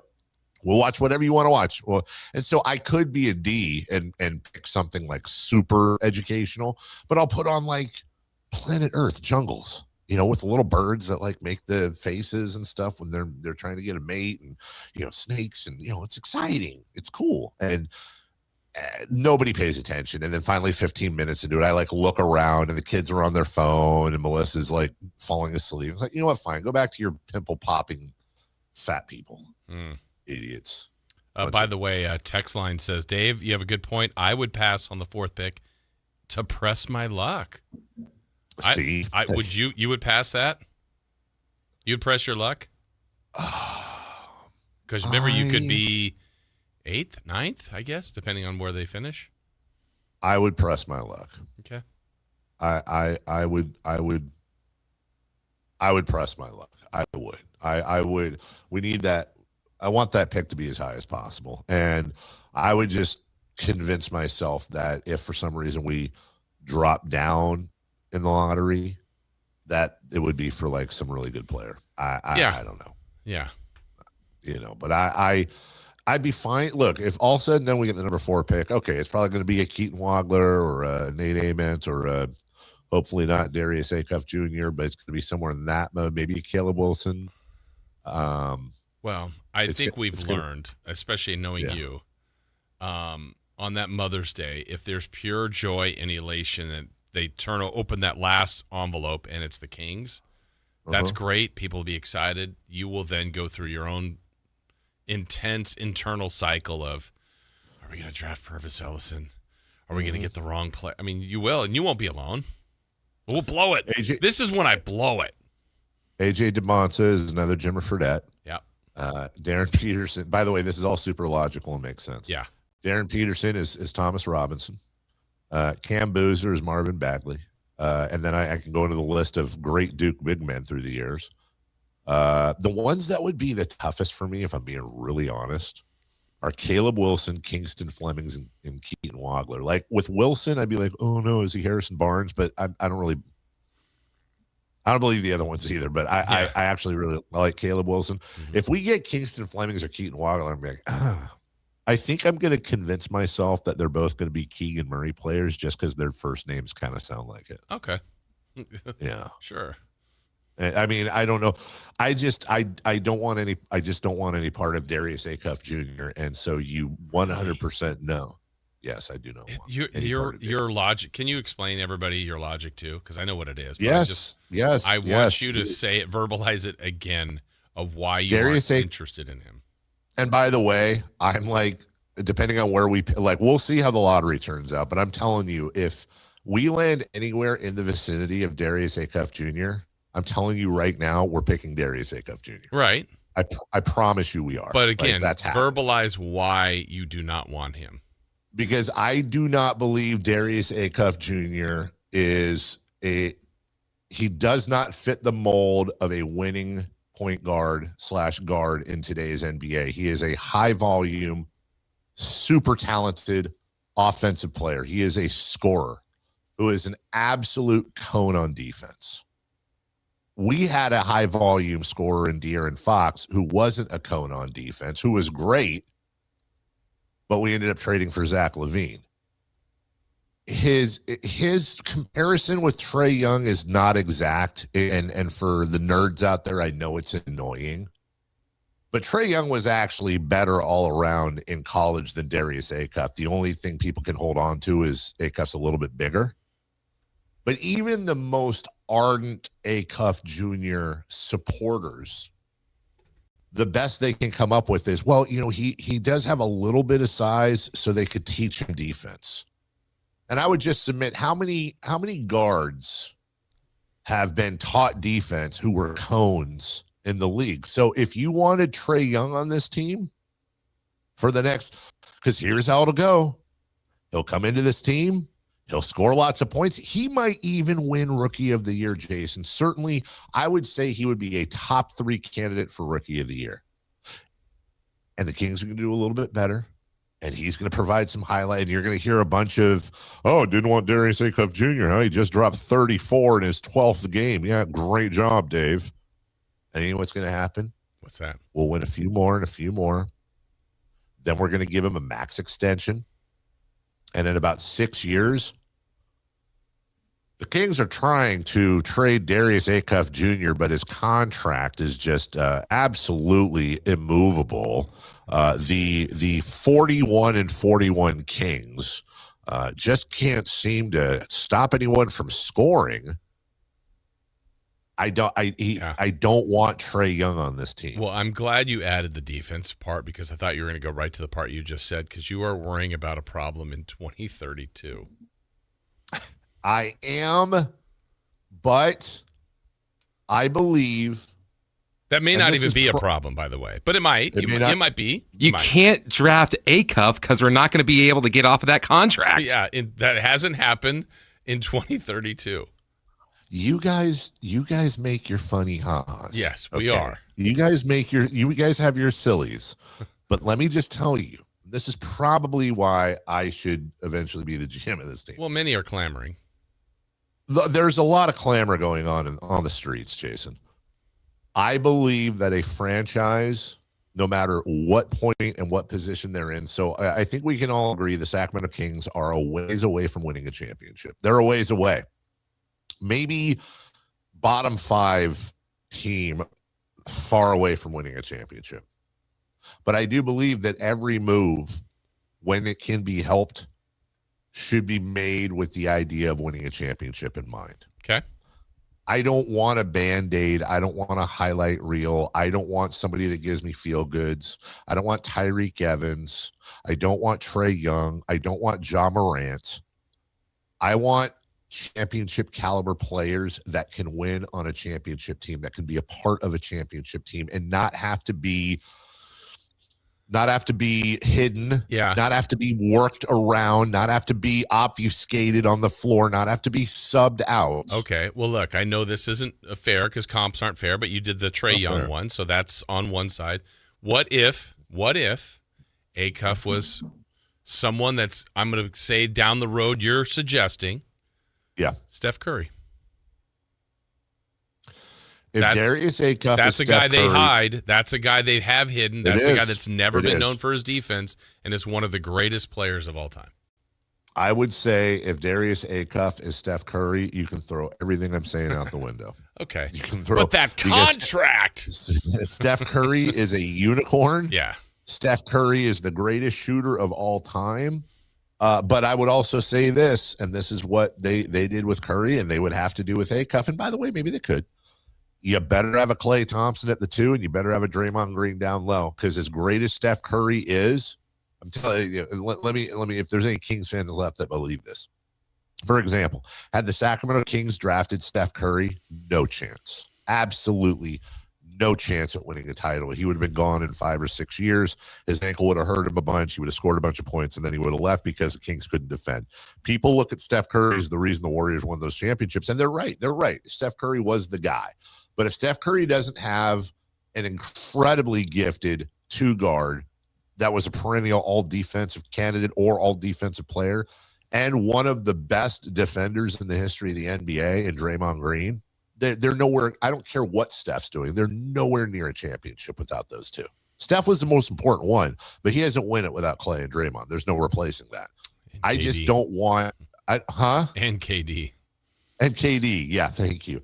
I just don't want to compound our issues. I think this franchise, I mean, it's an interesting conversation. Yeah. I think this franchise for far too long has gone into the store and they've looked for the yummy flavor. Oh, gummy worms. Yay. Chocolate bar.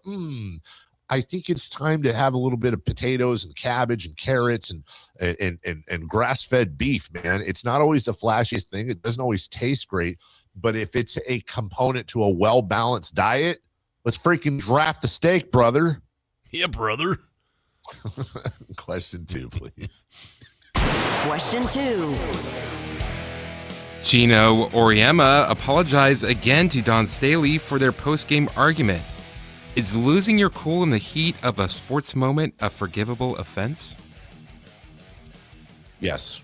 I think, by the way, hold on. I mean, like, if Woody Hayes punches a player on the sideline for Ohio State, like, there's levels, obviously. If you're, you know, what was it? What was it? Marty McSorley did it to Donald Brashear when he used his stick, and there are different levels. I'm talking about stuff like this. Like, Gino Auriemma obviously is an incredibly competitive individual and is not a good loser.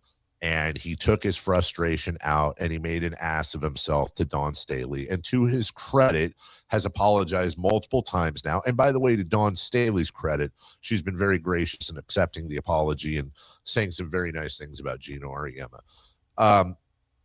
There's no comparison whether it's at a college level or a pro level, but to anything, Jason, you or I have done athletically. But I would say this. Competition is competition. Stakes may be a lot higher, but competition is competition. Dude, I was not a good loser, man. I was not a good loser as a kid. Little League, I was throwing stuff if I struck out. Soccer, basketball, like I and my son has a little bit of this too. I would go, shockingly, I would go into this mental spiral and like I would honestly want to murder people. Like I would. Good thing you grew out of that. Yeah, sure did. I'm very competitive and I'm not a good loser. And when things go poorly, I mean, I generally have grown to keep it inside and be a gracious person. But on the inside, I'm still 12 years old. And I think that's one of the reasons why I understood a lot of DeMarcus Cousins. Not that it excused it, but so much of his bitching and whining and complaining and just garbage on the floor, it did come from a place of competitive nature. He wanted to win terribly. He hated losing. And it's difficult for me to hate an athlete that really is emotionally invested in winning, even if they're not mature enough to handle those emotions. So I think if a mistake is made in the heat of competition like that, Yeah, I'm a lot more likely to forgive the person because I appreciate their competitiveness. That's why I go to the LeVar Ball school of thinking. Never lost. Just don't lose. Just don't lose, then you don't have to worry about it. Yeah, in this case, I hated everything about the way it played out because, I mean, Gino is a legend. He's one of the greatest coaches we've ever had. So is Dawn Staley. She's becoming that. She's a pioneer from the game, one of the great players we've ever had. She's becoming one of the great coaches the sport has had. That was one of the iconic tournament victories. And even just the spat was just silly. I mean, like, if Gino's mad about calls or they didn't, at the end, like, I one of the things in sports that I appreciate, and it's difficult to do, but I feel like if you and I were on other sides, and we even almost got to punches in the game, and it's like this, and that, he wants this, I want this, blah blah blah blah blah. But at the end, shake hands, you got me, I got you, whatever it is, we move on, and then I could go vent in the locker room on the post game, whatever, and then we say our thing. But I just, it was petty to me what he was seemingly mad about, that there was no pregame handshake, and then factually there was. I just don't understand what he was just agitated. It was a bad loss for them. They were the best team, and they got beat, and it took away to me from South Carolina's victory. And then I think also South Carolina, that was their mountain to climb because that was a team that beat them the year before, and they had nothing left for UCLA in the championship game. So it had layers to it, but I mean, I felt like the apology was a little hollow, to be honest, but he did do it. I mean, it's better than not doing it. But I'm with you. Like, those things happen. That's competitiveness. People say things. So there's a little bit more of grace, but that was very public, and I think he had to wear that a little bit. We'll take a break. 2 for Madness today. We'll get to the other thing here at some point. When we come back, speaking to 2, very quick, 2-minute break here. So no flipping, no time to move around. We'll be right back. The 65-game minimum rule. Jason is fired up over it. I'm not because I solved this thing a long time ago. And it's just a matter of time before somebody listens. I did. And we'll talk about it next. On the move? Got somewhere to be? Take Sacramento Kings basketball with you. The Sactown Sports app will let you stay connected to your passion. Never miss a moment of Sacramento Kings basketball with the Sactown Sports app. Thinking about starting weight loss treatment? GoodRx is here to help. We offer FDA-approved GLP-1 medications prescribed by licensed providers, including the Wegovy tablet, with straightforward pricing and pickup at your local pharmacy or delivery to your door. All from America's #1 prescription app. Go to GoodRx.com/weight-loss to get started. GoodRx is not insurance. Cancel anytime. #1 prescription app ranked by a third-party study. Ryan Reynolds here from Mint Mobile.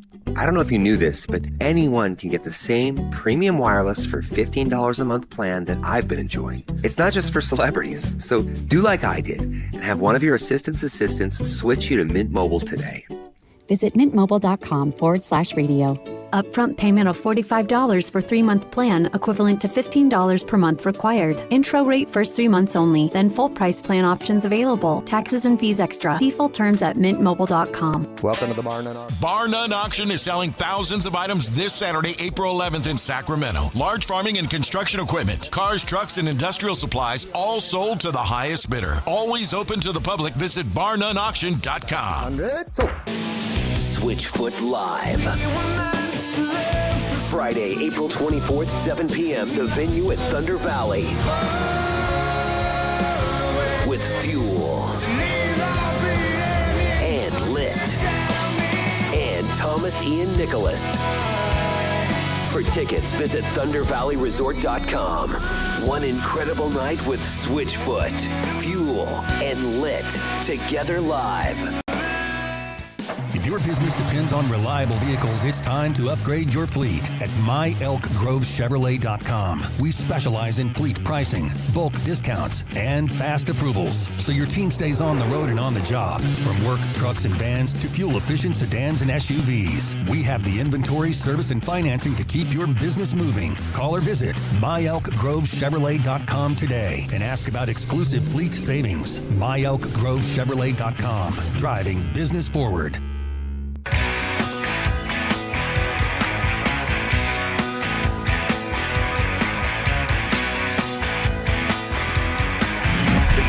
place in the morning to get your sports fix. Live and local. The Carmichael Dave Show with Jason Ross. If you want to call us, you can. 1-800-920-1140. You can text us at 916-339-1140. Like Trey did in the last segment. We were talking draft and some other things. He said, I think we lose this draft if we fall lower than 4. Do you see a transformative player after the top 4? And it's a great question, Trey. Yeah. And I would just say this, and I will be saying this a lot, as I've said it a lot over the next few months. Guys, Shai Gilgeous-Alexander, Giannis Antetokounmpo, and Nikola Jokic, no matter how you slice it, are 3 of the 4 best players in the NBA. Steph Curry, on and on and on, all picked, in some cases, not only well outside the top 4, but outside the first round. So it's important to remember, and this is very antithetical to what we're trying to do here as a radio station, so hopefully the bosses aren't listening. But as we get towards the lottery and then eventually the NBA draft, you're going to see all kinds of breakdowns, which are great. Then you're going to see the draft and then all the draft grades. It's incredibly important to remember, nobody knows anything. The coaches, the players, the media members, nobody knows anything. They do not know what they can guess, they can read, they can inform. But when you look at the history of the NBA draft, yes, the higher you draft, odds are the better player you're going to get. So you can kind of help it a little bit. But when you look at the amount of players that are picked all over the place, the ones that go number 1, number 2, number 3, but end up busts, the ones that go 10, 11, and 12, or 8, or 16, or second round during a Taco Bell commercial that end up being Hall of Famers. Here's the key. If anyone knew anything, they would be an NBA general manager. Correct. Right now. Correct. And there are quite a few, as Kings fans can attest. Hello, Pete. There are quite a few general managers in the National Basketball Association that do worse than a local Kings blogger would do. And I'm not making a joke. I'm dead serious. If you gave me a choice, and sorry to pick on you, Pete, but if you gave me Pete D'Alessandro's tenure as a Sacramento Kings GM and the picks that the Kings made and all the people that he paid, the scouts, the assistant GMs and the whole group, it's not just a GM, there's like 20 people. I don't know what they made, but I promise you it had more than 6 zeros after it.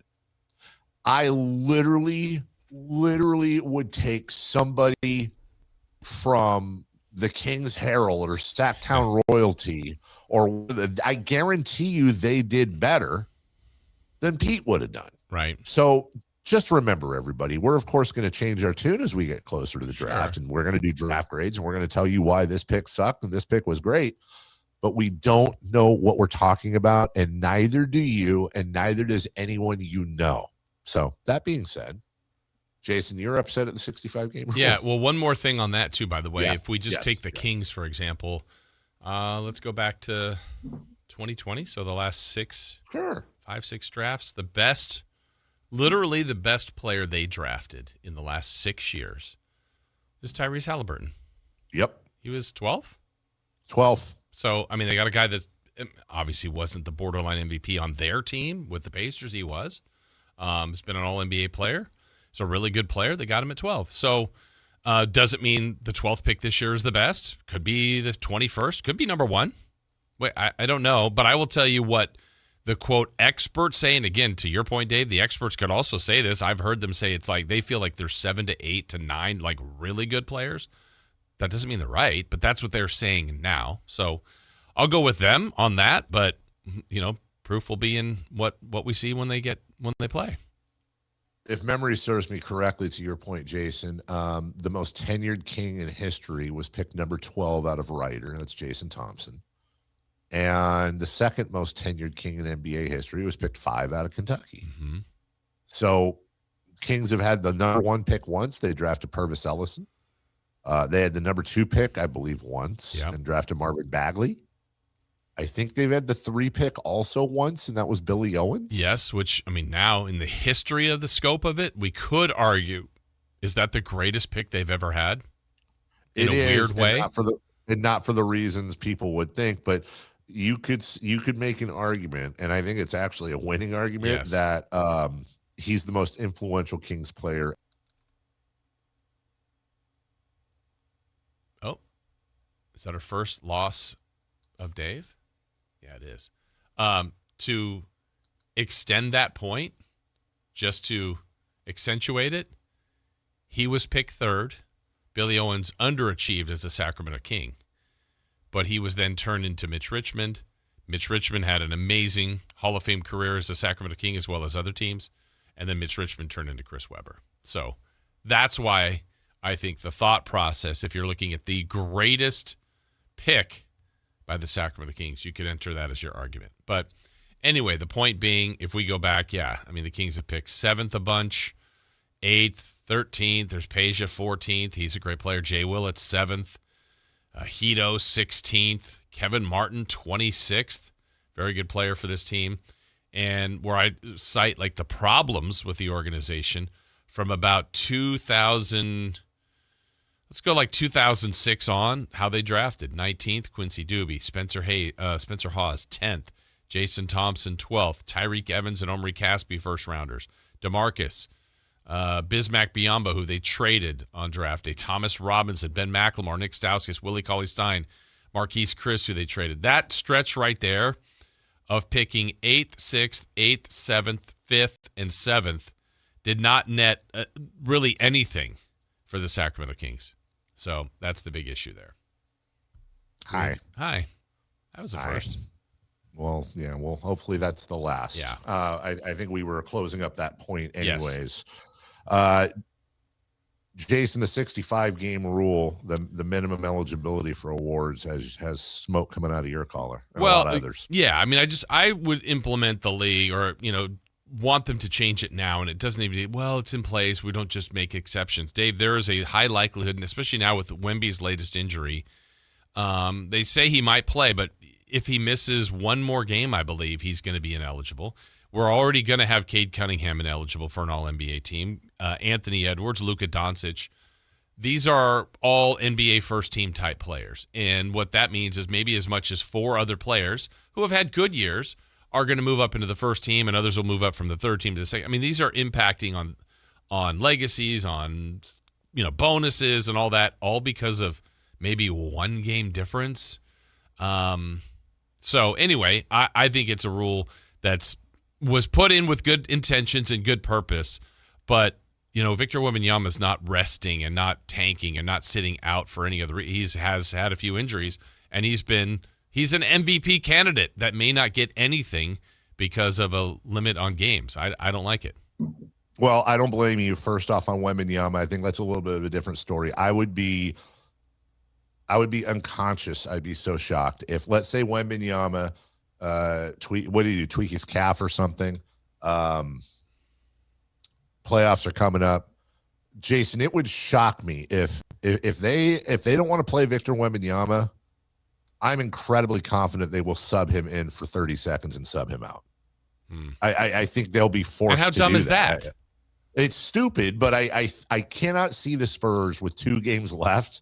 Even if Wemby had a severely sprained ankle, I mean, barring a torn knee or a broken leg, I'm pretty sure they're gonna, start him or throw him in there at some point. Just so that aside, because it doesn't defeat your point. Yeah, I'm sorry to sound like a broken record, but I've yet to be talked out of this. The way to the 65-game rule isn't going to work, and for all the reasons you outlined. People were probably taking advantage of it with load management, much like Draymond Green said in those comments, whereas the play-in was supposed to help tanking, and then people found their way around it. Now, the 65-game thing was supposed to prevent load management. It gave them 17 games to work with. Now, there is an argument, Jason, that, hey, man, if you're missing more than 17 games, should you be eligible for these awards? Right. And if your answer is yes, and mine would be, I'm going to go back to it. I keep getting laughed out of the room. Change everything to totals. Yeah. Imagine a world, again, where everything was simply totals. Okay, you play, it doesn't matter if you play 82 games or you play 50 games. This is where you finish in the scoring race. If we're in a situation like this, you just look at it and you bake that into how the MVP race is judged. Oh, he's the scoring champion. He played 64 games and he's still the scoring champion. He has this many total points, this many total rebounds, this many total assists. The fact that the NBA uses decimals and per game, unlike any other sport for the most part, is always been asinine to me. It's weird. It's outdated. Baseball uses total home runs. Football uses total rushing and receiving touchdowns and thrown touchdowns. They don't go on a per game basis. Just switch that. And I think the rest will work itself out. You're going to miss time. You're going to miss time. Cool. Yeah. Where are your totals? I've got 2 examples for you on that. Like if we did totals this year in scoring, the biggest jump on that would be for totals, Julius Randle right now would be 12th. Desmond Bane would be 14th. Now, those two guys have played close to the max games. I think they're like at 79. Sure. On the averages, Julius Randle's still good, 24th, and Bane drops to 29th. But they're also not winning the scoring title. So now I want to do a blind resume for you on the totals. So who would your MVP be? I'm going to give you 3 totals. These are the positions they rank on totals. In scoring, player A, 10th, rebounds 4th, assists 1st. Player B, 19 in scoring, 5th in rebounding, 104th in assists. Player C, 2nd in scoring, 124th in rebounds, 14 in assists.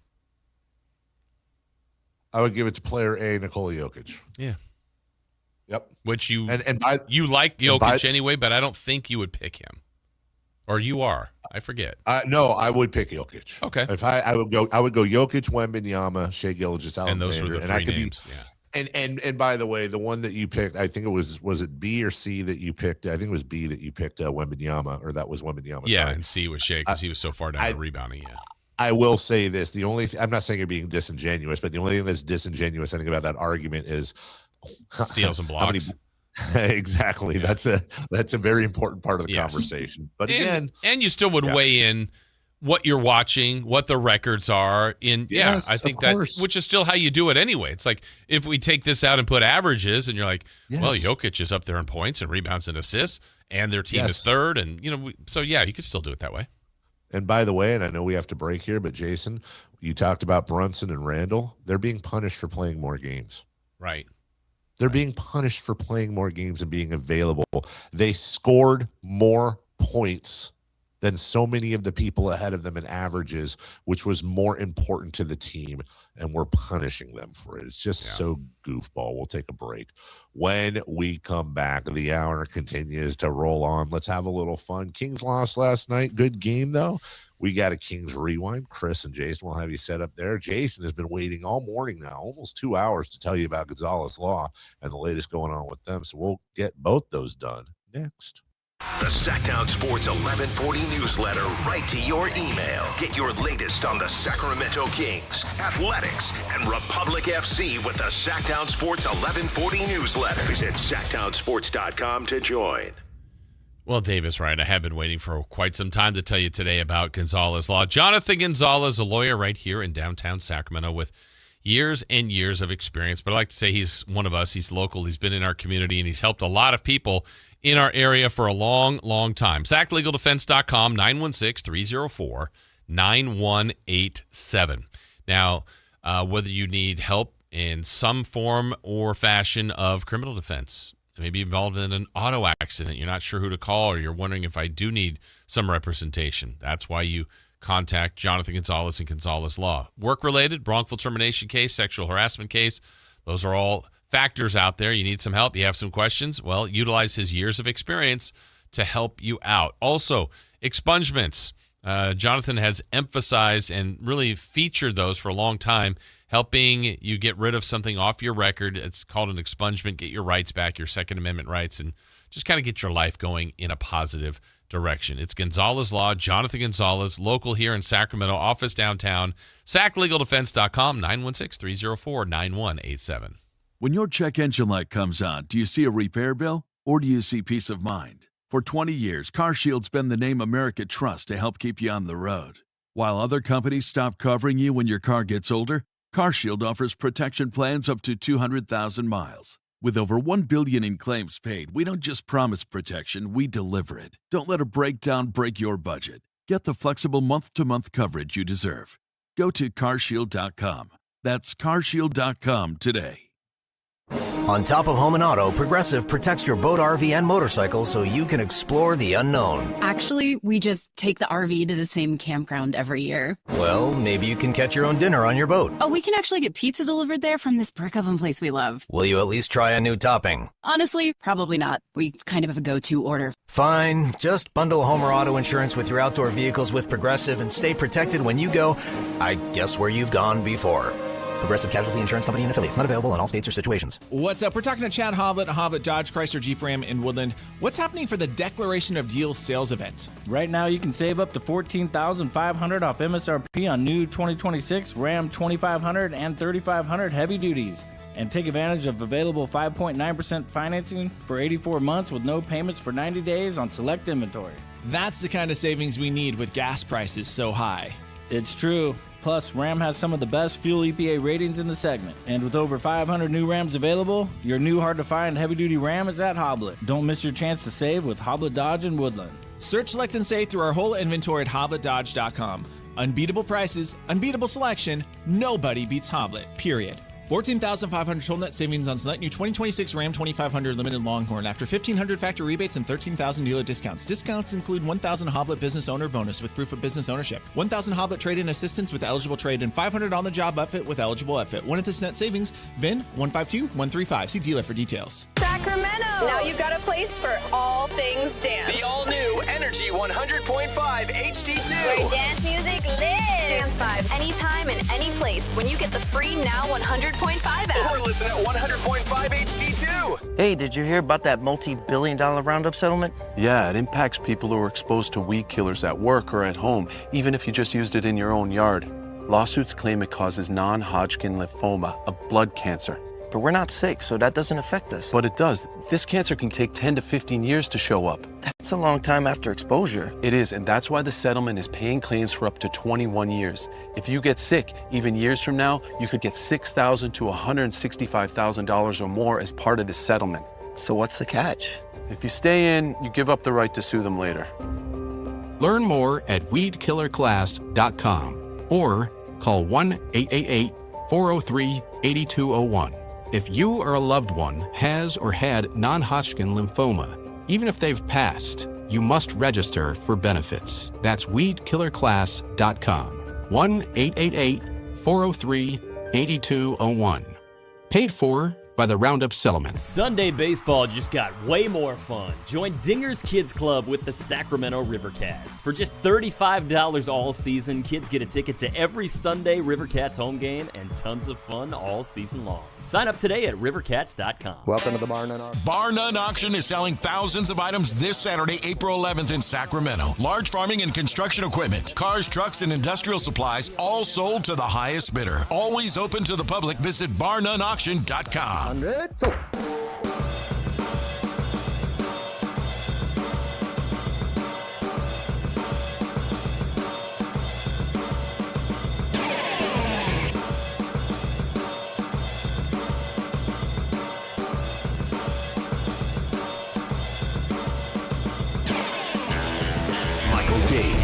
Very good sources, and he just kind of tells it as it is and gets to the point. Jason Ross. He has a lot of pretty smart things to say. He's good at what he does. On Sactown Sports. You were back and then you're gone, Jason.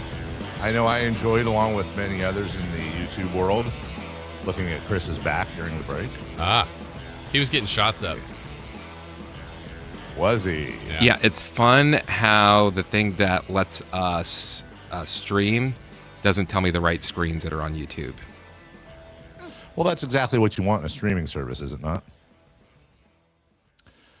When I am looking for answers, as we get to Kings Rewind, oftentimes, Jason, I will turn to There's a place on the internet. People say, the internet's bad and social media and all that, but there's a place on the internet which gathers some of the greatest minds the world has ever seen, to be honest with you. A place is known as Reddit. Your favorite place. And yeah, I love it. And somebody came up with a novel idea, because this is where the idea is going to come from. It's going to come from somebody who just randomly puts out a great idea, and I think we might have one. How to solve tanking. Okay. At the beginning of the year, and you could do this with this, you could do this with a number of things, but I kind of like this model. At the beginning of the year, the NBA mandates all beers on opening day are priced at $10. Teams can increase prices by 35 cents per win and must decrease them by 20 cents per loss. Based on those numbers, currently, a beer in Oklahoma City would be $22.70. The Spurs would be $21.55. Let's say the Rockets, $15.20. But ladies and gentlemen, as a non-beer drinker, I ask those who do imbibe, would the Sacramento Kings season be more enjoyable if you could go to Golden One Center and get yourself a beer for $1.95? Not for nothing, but the Washington Wizards, this is where there may have to be a floor on this. The Washington Wizards would actually be paying people 10 cents per beer. As of right now. You would have 50-cent beers in Indiana, which, by the way, may not be too far off the regular price. But Jason, what about this? What if you did that with tickets? Right. What if you did it with tickets? What if you had a market-adjusted NBA mandate starting line for tickets? There is already dynamic pricing in place. By the way, anybody out there working at the Kings, close your ears right now. I know you don't like it. But if the team's doing well, those numbers go up. But as the team does worse, bad year, here's a $5 ticket. Which, by the way, just because it's a lower price ticket, you're still paying parking, you're still paying concessions, you're still paying for food, you're still doing all that stuff. Yeah, you can't drop both. You can drop one of them, so that way if you get them into the game because the tickets are lower, but your food prices are still fine, then you're making some of your money back. That's the thing, because you got to think about it then. Well, they've sold the tickets at regular price, great, but if you have all these no-shows because the team stinks, you're losing out on all that extracurricular money, so maybe it's not as bad as one thinks. But guess what? Owners will never go for it. I imagine Christopher Lott would, though. He'd be a proponent of that. A professional opponent, even. Yes.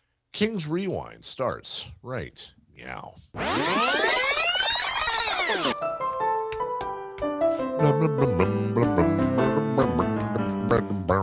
Bork. Last night, it was game 80 of the regular season, as this was a matchup of the Sacramento Kings against the Golden State Warriors in San Francisco. Okay, fine. You can keep your small-minded podunk town with no culture and an average Chinatown at best. And P.S., your trolleys are stupid. They make you look like a child. These two teams haven't played in months, and the teams look totally different from the last time they met in January. How about this? The Warriors on that night started Quentin Post, Draymond Green, Jimmy Butler, Steph Curry, and Moses Moody. So Draymond was the only starter that was the same last night. I hate you. I hate the air that you breathe. You make me sick. Okay. The Kings started that night Maxime Reynaud, Russell Westbrook, DeMar DeRozan, Zach LaVine, and Keon Ellis. The only starter that was the same last night was the birthday boy, Maxime Reynaud.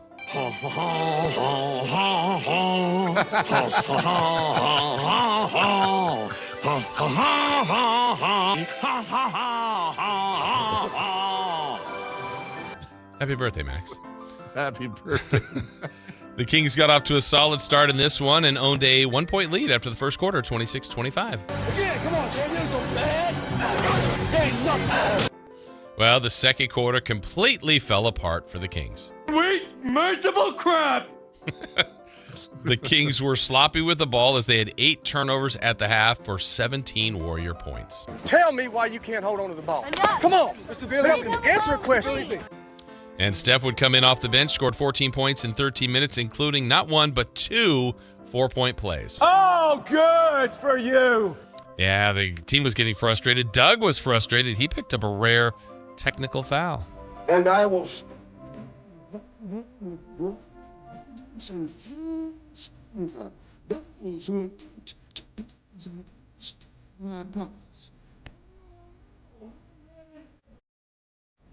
But I lay my vengeance upon thee. Okay. Well, and as a team, the Warriors drained 7 of 10 three-pointers, and after scoring 41 in the quarter, they had opened up a 66-53 halftime lead.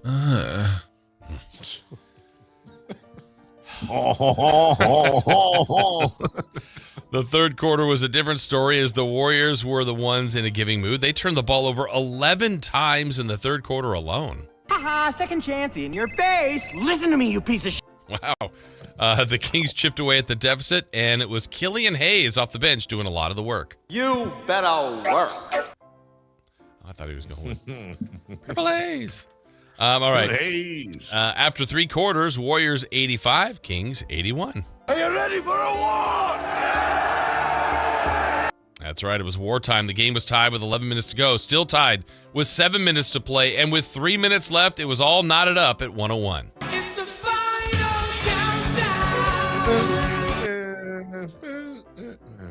countdown. The Kings then took a 3-point lead on a Doug McDermott 3. I'm loving it. Seconds later, Steph Curry would tie the score with a vintage Curry triple. Not again. I hate you. I hate you. After a Kings miss, the Warriors took the lead for good after a miss and then a rebound kick out to Bajemski, and he buried the dagger 3. Oh, God. Oh, God. Warriors end up winning this tight battle 110-105. What? You son of a bitch. That drops the Kings to 21-59 with just 2 games to go. Oh, well, pardon me, Mr. Perfect. I guess I forgot that you never ever make a mistake. Not bad. Up next, the Kings will play their final home game of the season on Friday night when they host these same Golden State Warriors. I can't wait to kill you. Okay. So a spicy rewind. Oh, spicy.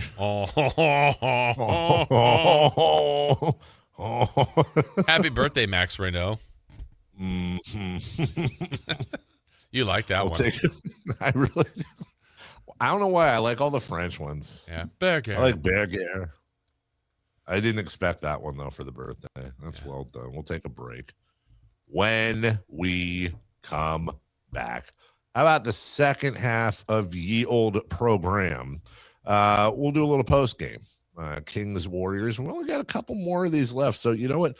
Enjoy the post game while you can. I see, Jason. Sorry I missed this. You have Tankathon in there. We could always do it again. Sure. I don't have a problem with that. Yeah.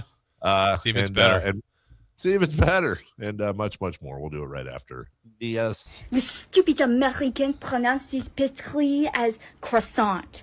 Croissant. It is pronounced On the move? Got somewhere to be? Take Sacramento Kings basketball with you. The Sactown Sports app will let you stay connected to your passion. Never miss a moment of Sacramento Kings basketball with the Sactown Sports app. This is the story of the one. As a safety manager at a manufacturing plant, he does everything he can to keep his coworkers safe. From finding ways to reduce risks to keeping safety supplies in stock. And for that, he relies on Grainger. Grainger offers a broad range of quality products and next-day delivery, so he can always play it safe. Call 1-800-GRAINGER, click Grainger.com, or just stop by. Grainger, for the ones who get it done. At Fisher Investments, we may seem like other money managers, but we're different. Are you really that different than the rest of us? We are. As a fiduciary, we always focus on what's best for our clients. What services do you offer besides investing? We have a team of specialists in financial planning, estate planning, and more. Your clients rely on you for all that? Yes, we ensure clients receive unparalleled service at every step of the relationship. Okay, but you still sell commission-based products, right? No, because we believe that's a conflict of interest. We prioritize service over sales goals. So, then how do your fees work? We have a simple and transparent fee that's a percentage of our clients' portfolios. So we do better when our clients do better. Wow, we're more different than I thought. At Fisher Investments, we're clearly different. Learn more at fisherinvestments.com. Investing in securities involves the risk of loss. When life calls for a little extra, a kitchen upgrade, paying off debt, or that dream vacation, Valley Strong Credit Union is here to help. With a Valley Strong home equity loan, you can tap into your home's value with competitive rates, flexible terms, and local guidance you can trust. Get approved in as little as 5 minutes, with funding in as few as 5 days. Your goals are within reach. Visit valleystrong.com to get your offer today. Valley Strong Credit Union. Grow your possibilities. Equal housing lender, NMLS number 456506. Tune in every Thursday, Friday, and Saturday for the Toyota Tahoe Report with Johnny Mosley and me, Elena, bringing you the latest weather conditions up at Tahoe.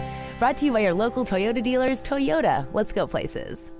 Golf to Go is brought to you by the Hagen Oaks Golf Super Shop. Here's Frank LaRosa. Augusta National's 11th, 12th, and 13th holes are called Amen Corner, attributed as writer Herbert Warren Wind christened it such in describing the way Arnold Palmer had played those holes in a somewhat miraculous manner. Heavy rains in 1958 prompted a local rule allowing a lift and drop for an embedded ball. When Palmer hit his ball over the 12th green and the ball embedded, the official and Palmer agreed that the ball should be played as it lay, but that Palmer could play a second ball, which he dropped. He holed out for a 5 with the first ball and a 3 with the second. When he was playing 15, he was told his drop at 12 was proper, leading to his first Masters victory. Wynn's inspiration for Amen Corner came from a jazz record titled Shouting in Amen Corner. The center of the Bible manufacturing in the 1900s was in Lower New York City, which became a popular spot for sidewalk preachers to preach old-time religion. The many amen shouts heard each day led to the term Amen Corner. That's your Golf to Go. I'm Frank LaRosa. KHD1 Sacramento, KYMX HD3 Sacramento. From the Power Business Technology Toshiba Studios. This is Sactown Sports 1140.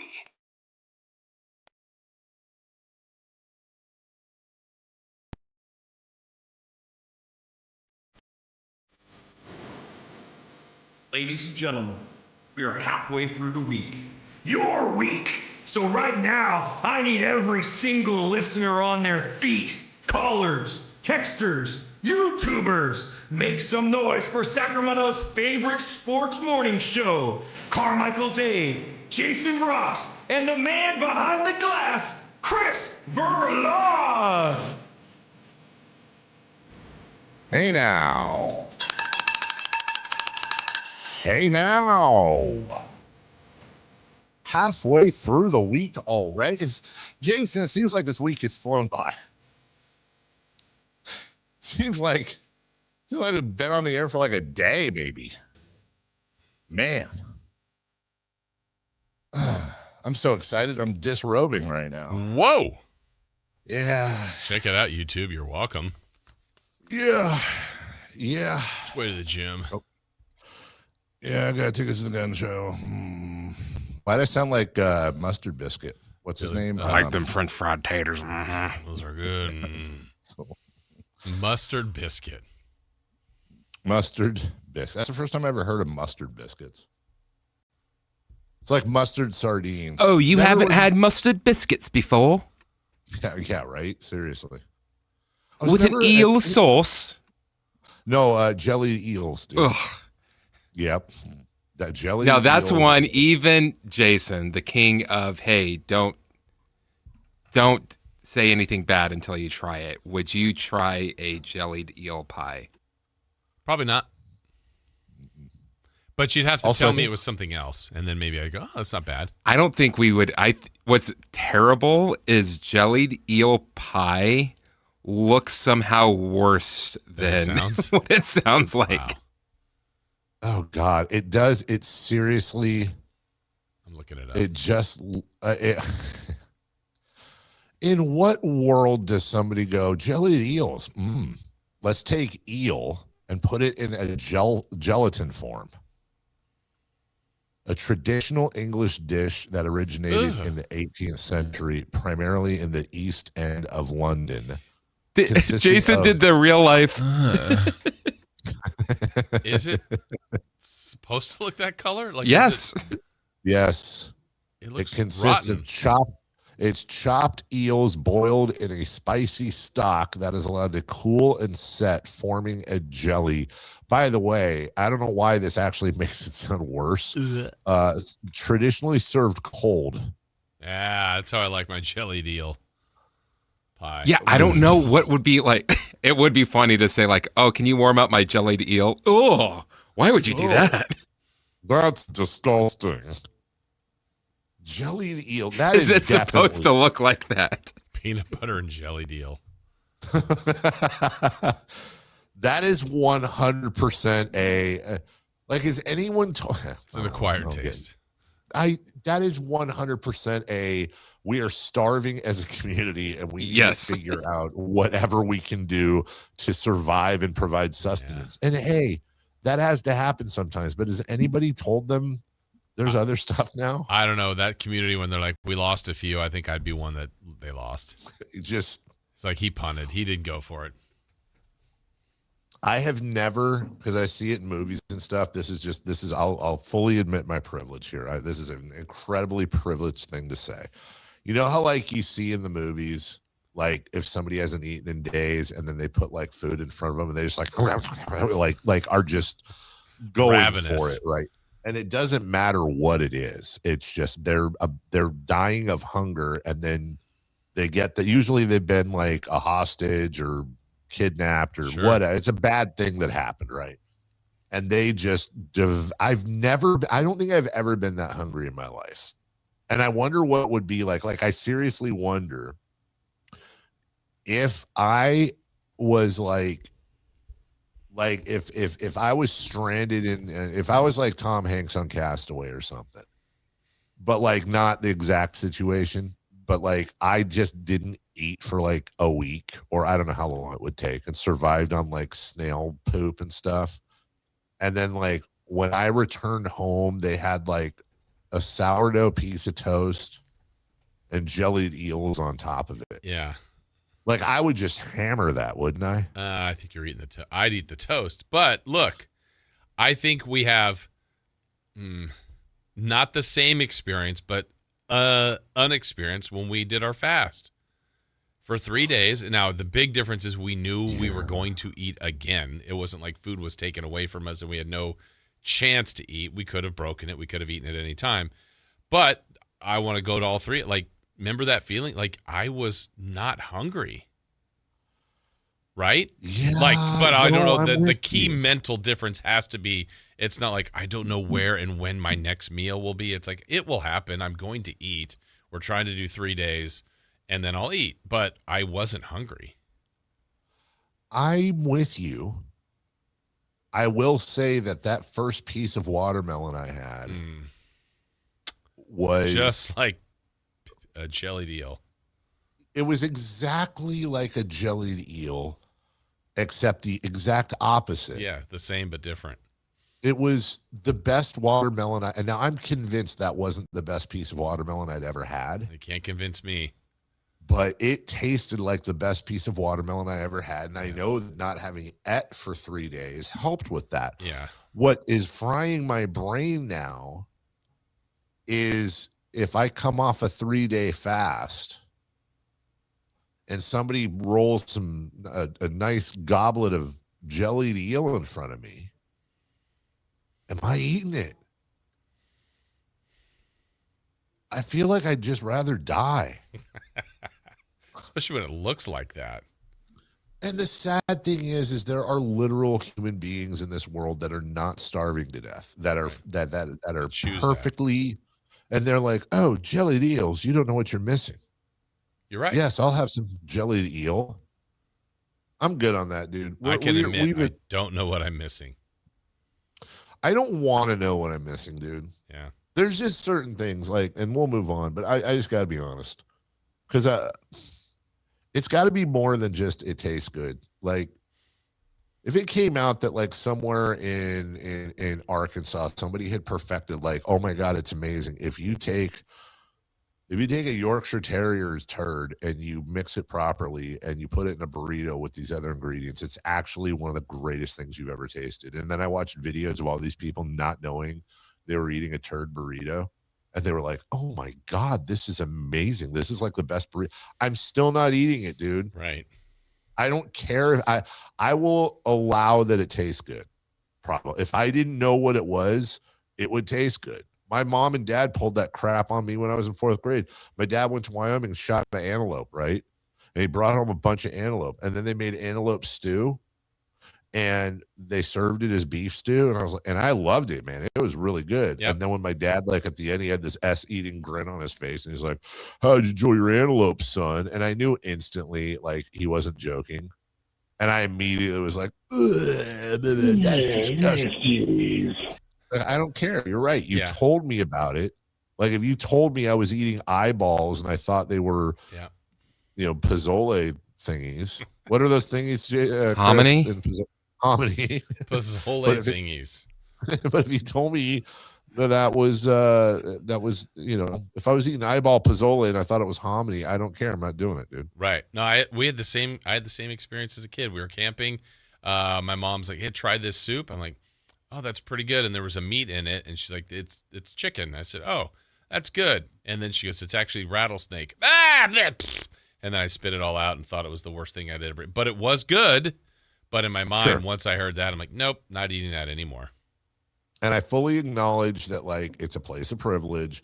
And yes, if we were somehow, forced to eat off the land and whatever, and somebody cooked up a possum face or something, like I'd probably be like, wow, I've been missing out, man. This possum's amazing. But it's not amazing, dude. It's just what's there. Can you hide the tail? You have to eat it upside down. Yeah. You said like if that eel thing came like in a burrito, I think I would take it out. And if there were remnants on the burrito, on the tortilla, I might have. I wouldn't have to like scrape it clean, but I'd be like, I'm eating this tortilla. Tortilla. I don't know, man. I don't know, man. But I do know this. Sacramento Kings played last night against the Warriors.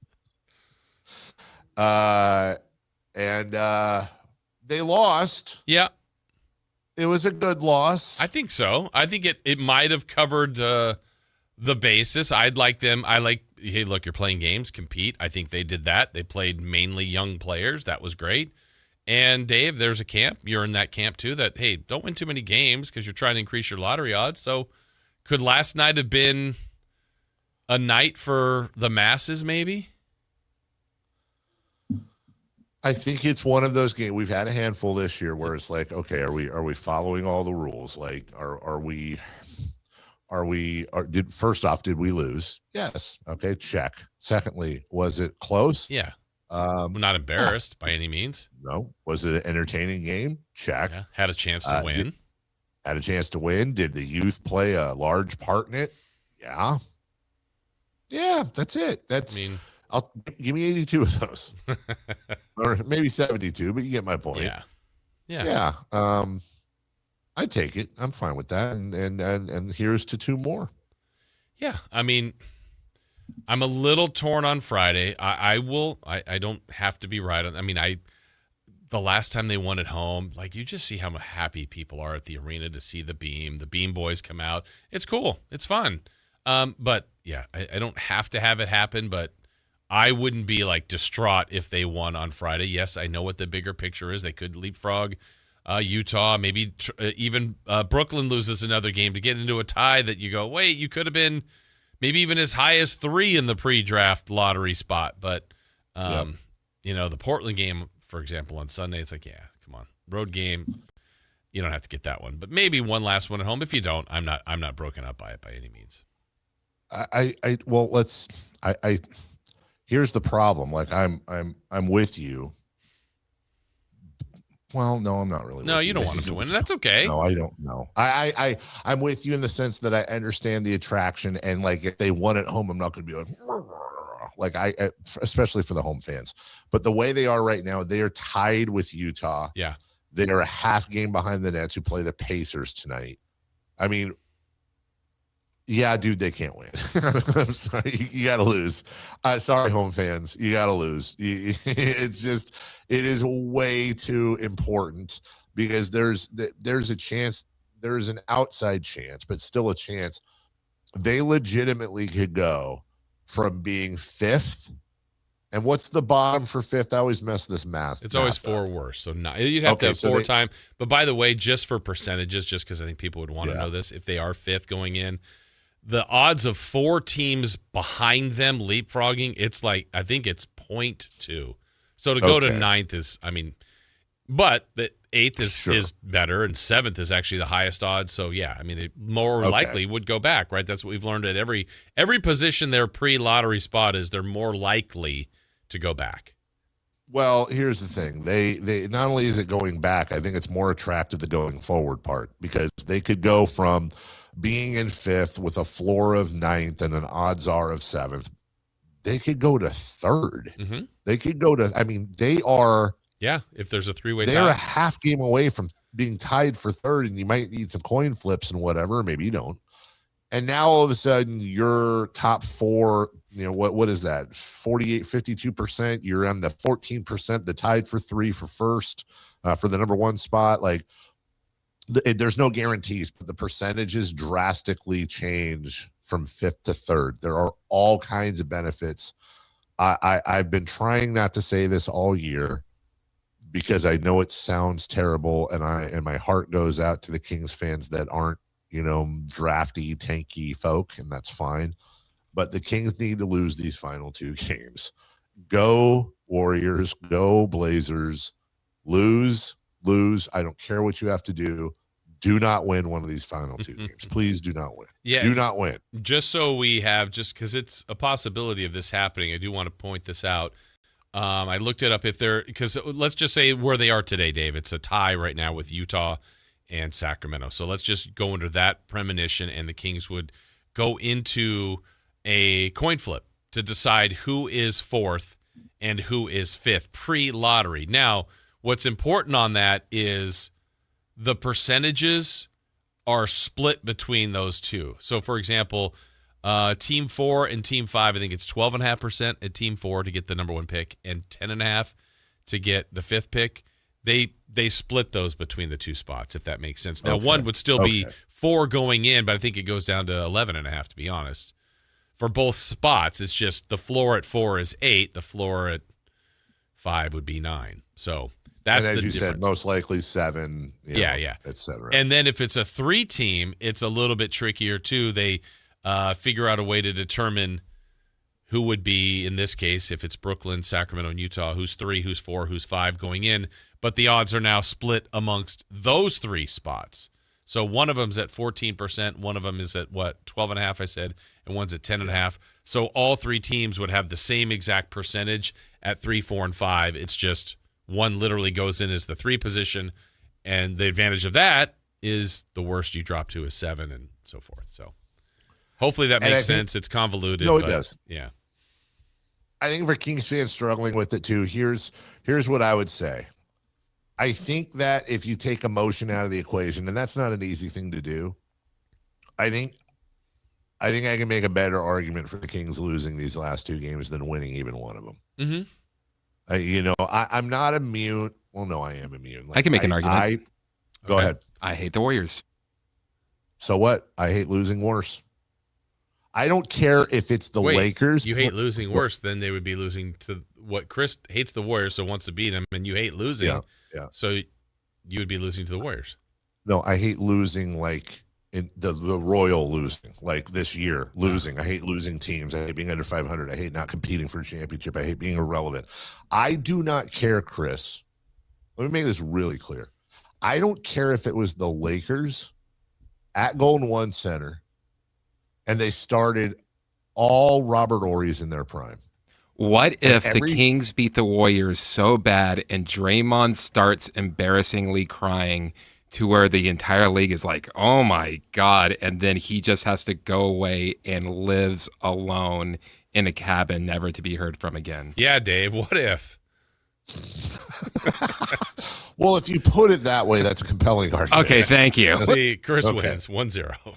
If you put it that way. Would it be worth that for the 7th pick? Yes. Yeah. I would move down a spot just for Draymond Green to be rattled out of the league by the Sacramento. Yes. But other than that. Okay.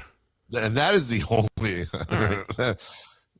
No, I hate the Warriors too, but whatever. I hate having lame picks and drafting, Freeman McGee. Yeah. When everybody else is drafting, Michael Jordan. So. Well, I thought about this last night too, just on this is almost going against my own argument. I like whether they're starting their veterans, whether they're starting all young players, whoever's playing, I would like the Kings to win games. That's what they're out there for. You want to see them win. Yeah. I know where this season is going. But what I'm wrestling with is I'm watching last night's game just like everyone else and going, yeah, I like what I see with Killian Hayes. I like what Achua's doing. I mean, I like Carter. I like what I'm seeing. But I also then go, when we start game 1 next year, whoever they're playing the T-Wolves. I'm making it up. Whatever. Yeah. Whatever we pick, 1st, 8th, whoever they get in the offseason, I go, how many of these guys that I'm watching right now that I want to see compete, that I want to see play, that I want to see do well, are going to be on the floor next year? Yeah. So that's the other part that I'm kind of wrestling with. It's yeah, I'm still invested in Killian Hayes and Plowden and all that, but are they really? I mean, isn't it going to be Sabonis and Murray and Monk and the draft pick and maybe Reno and Clifford, but aren't they pushed a little further back while Levine is here and DeRozan may still be? It's just that's the weird part right now, not knowing what this summer has in store. What if okay, I'm going to throw 2 roads out in front of you. Roads. Road 1, and in both cases, Scott Perry just wasn't able to, there were no moves to be made. Obviously, there will be moves. The roster's not going to be exactly the same, but Levine, Sabonis, DeRozan, they're all still on the team. Okay. That's road 1. Option number 1, opening day, Levine, DeRozan, Sabonis. They're all starting, probably Keegan. And then let's just say it's a draft pick, okay? And he's trying to move them all year, but he can't. And they kind of limp their way to a mid-30s, no plan, 35 to 40 win season. Okay. That's option 1. Option 2 is still the same, but hey, Sabonis hurt his ear and he's out for the season. And Levine hurt his other ear and for whatever reason is very similar to this season. But the rookie, along with Clifford and Reno and some of your other assorted youths, your Plowdens and all the Daquans, they limp their way into a very similar season as this season. On the one hand, you're seeing double the wins. You're more competitive, but you're going to have a worse pick, and you're going to have slightly less minutes for the youths. Mm-hmm. The other one, you're playing a lot of youths. You're paying $120-something million for a bunch of injured bench guys, but you're going to probably have a better pick. But a lot less wins, dude. Yeah. Which do you take? I mean, I want to stay true to the question. I guess I'm picking the second, though I don't like either one because I think it's absolutely imperative that they move those guys. Some of them, some factor of them for something, not just we'll buy out Zach LaVine or they need to get some sort of return, something, even if you feel like they lost a little bit in the trade, but just some sort of assets back because I'm still under the impression, Dave, that this is all lining up for the 2027-28 season. You're correct. You could still do that and still have those guys and still compete next year. And I mean, I'm not, next year supposedly the draft's not as good, but whatever. You still can always find something. I would like to see progress, and maybe the progress is more encouraging if it's a little better with the younger players. But I just think my whole focus right now, to me, is what can you turn those veterans into, or some of them. And I think that's hopefully what they can do. I'm the GM of the Kings. I spend all summer desperately trying to trade those contracts. Yeah. the way the market is right now, it doesn't sound like LaVine is tradable unless you either have to slap on some young talent or you would have to bribe people to trade for Zach LaVine. Yeah. That just, I don't think the Kings are looking to trade future first-round draft picks and Zach LaVine for other people's expirings. And there's not a lot of $45 million expiring contracts or combo contracts out there. And by the way, too, doesn't it look and feel and sound different? Let's go into that notion that it's going to be difficult. It will be to move Zach LaVine, but they can't. But you did find a home for Sabonis, and somehow you found a home for DeRozan as well. And I don't even know what's coming back, but something where we go, that makes some sense. There's a player and maybe a pick, something like that. Yeah. That already feels different than it's like your lottery pick, whatever you got back, Keegan, Hunter, Zach LaVine in a final year. Okay. I mean, it's not like Zach can't play, but that feels different than it's Sabonis and it's LaVine and it's DeRozan and it's like that doesn't feel like the team has to feel different to me. And I think even just that is enough to have a different feel, even if you still have Zach or you still have Sabonis. I think if it's Sam Presti, though, and I think if he can't make these trades, I think DeRozan and Sabonis, one or both of them will be gone. Mm-hmm. And it's going to be whatever coming back. I don't know that there's going to be a bunch, but anything he can get for me, that's fine. I'm not entirely sure you just don't buy out LaVine. I mean, you can. I don't love it, but you can. You can. I don't see what his purpose is. I really think in their heart of heart, I think in their heart of hearts, and this is the real tough sell for Kings fans, but we talked about it before. This isn't, as you just said, we're going to be doing this again next year. Yeah. We're going to be doing it again next year, and we're going to be doing it hopefully with younger players instead of doing it with older players that just aren't, playing well or injured. We're going to be doing it with younger players that are losing more because they're young. I think in their heart of hearts, they have another year with Reynaud and Clifford and a lot of these young dudes. You add in a couple of picks this year, including a very good lottery pick, and you run that back. And you're not wasting minutes on veterans that are not going to be a part of this team in 2027, no matter what. Yeah. But I don't know that fans are really in the mood right now for a second straight year like this. Yeah, I'm with you. Hey, Dave, how would you like to check in this morning with JR? Oh, wait. Don't we have to break, Chris? Where are you, Chris? Don't we? Hey, JR. What if you could switch Draymond Green's turkey sausage sandwich for a Chihuahua's turd burrito, and he didn't know, and you got to sit there and watch him eat it, knowing he didn't know. Yes, I'd love it.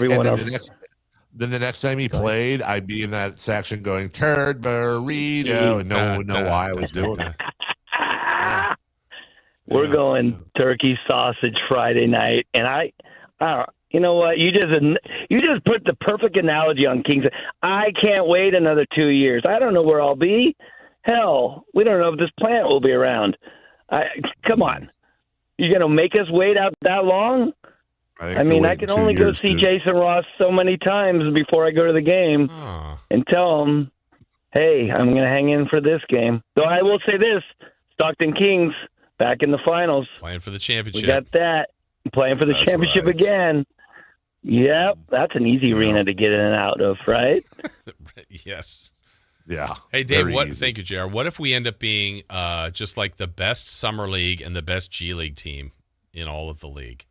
Yes. And it just cost us the regular, the NBA team. That's on the table, man. Back in the finals in the G. Yeah. We're going to have a great summer league team with a ton of experience and another high draft pick. I think we go for the first. Has that ever happened? We should find that out. We have to go. Has there ever been a G League team and a summer league team that won it consecutive? Are we playing for history here? We're playing for history, Jason Ross. Let's go. And then the main team, everyone's like, you guys suck. We're paying attention. We're Summer League and G League fans. Yes. Screw you, regular guys. Time to support the Stockton and Summer Kings. That's exactly right. All the double S's. We'll take a break. When we return, round the diamond last night. Wait, what's that smell? Is that a Giants win? What? No, that's Jelly Deal. Oh, is that Jelly Deal? Well, then there's the Jason's Yankees took on the Athletics, 4 syllables, and much, much more. Jason will take us through the world of baseball coming up right after this. You never know what you might hear when listening to a Sacramento Kings game. Out of Keegan, going for another triple. Man, is he feeling it. Keegan, can he do it? Yes, there's number 11, Keegan Murray. Keegan steps back. He just knocked down his 12th three-pointer, a Kings franchise record. He's got 45 points. Never miss a moment of Sacramento Kings basketball with Sactown Sports and the Sactown Sports app. Country in the Park is back. May 8th and 9th at Cal Expo. Miranda Lambert. John Party. Chris Young. Turnpike Troubadours. Dylan Scott and more. Line dancing live DJs, Mechanical Bulls, huge festival area, and food trucks. Tickets start at only $68. Country in the Park. May 8th and 9th at Cal Expo with N&S Tractor and Case Construction and Courtyard by Marriott Sacramento Cal Expo. More info at citvfest.com. Contractors, remodelers, you now have a great supplier to assist you with your next project. Anova Cabinet and Stone in Sacramento. They are Northern California's best kitchen and bathroom remodeling supply store. Anova has the latest cabinet styles, a great selection of countertops, flooring, bathroom fixtures, and more. Visit their website, InnovaCabinetStone.com. Take advantage of their grand opening special, a $750 in-store credit. Stop by today, Innova Cabinet and Stone in Sacramento. Welcome to the Bar None Auction. Bar None Auction is selling thousands of items this Saturday, April 11th in Sacramento. Large farming and construction equipment, cars, trucks, and industrial supplies, all sold to the highest bidder. Always open to the public. Visit BarNoneAuction.com.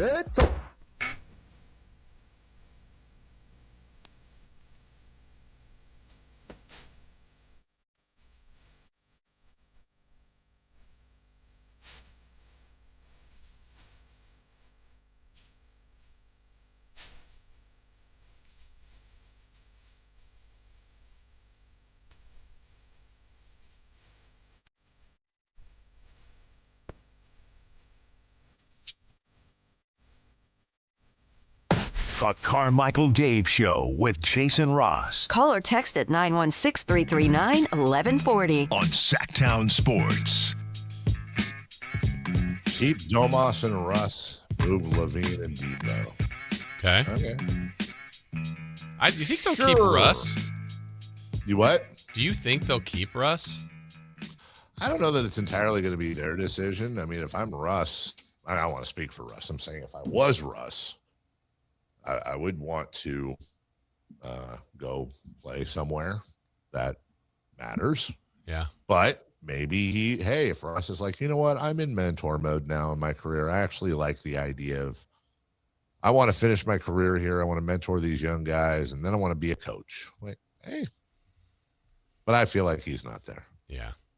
But I also don't know anything about Russ Westbrook and how he thinks. So as far as if, to your question, I think is more of if the Kings, if Russ wanted to return, would the Kings want him to return? Well, I think part of it is, are you willing to come back on the veteran minimum again? And then secondly, I think it depends on who they draft. And honestly, that could go both ways. If they draft a point guard, then they go, well, we want you here to mentor the point guard. Exactly. If they don't draft a point guard, maybe it's, well, we need a point guard. So, hey, Russ, would you like to be a point guard? I truly don't know, but unless there's stuff behind the scenes that you haven't heard about and I haven't heard about, it seems like Russ's stay here has been exemplary this year. Yeah, I think he's checked the boxes of what they were looking for, and in some extent, I think they were looking for more from Schroeder, and Russ was able to provide. Yeah. I mean, his compete level took it to where it's like he's got to be on the floor more than Schroeder. And then Schroeder off the bench was actually the better spot for him. He played better there. Yeah, but he basically, I think Russ made it a lot easier for that whole Schroeder thing was weird. Yeah.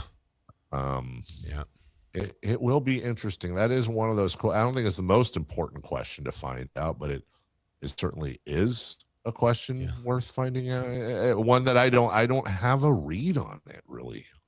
Yeah, I don't think he's going to be back.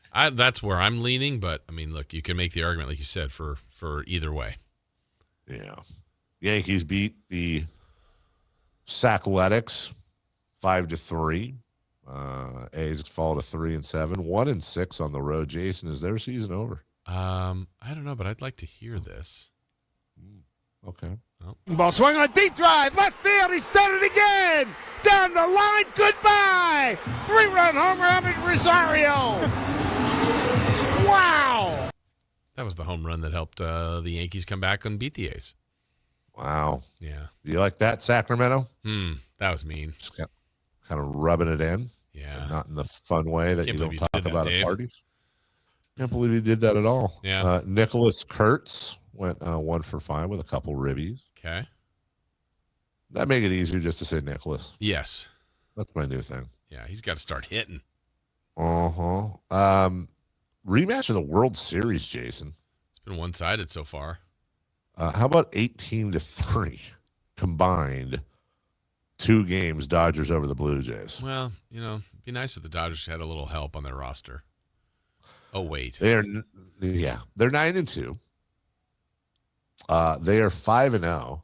Is it weird that Yamamoto is now 2-1 with a 2.5 ERA? I feel like the season started 5 minutes ago and he has 3 decisions. Yeah.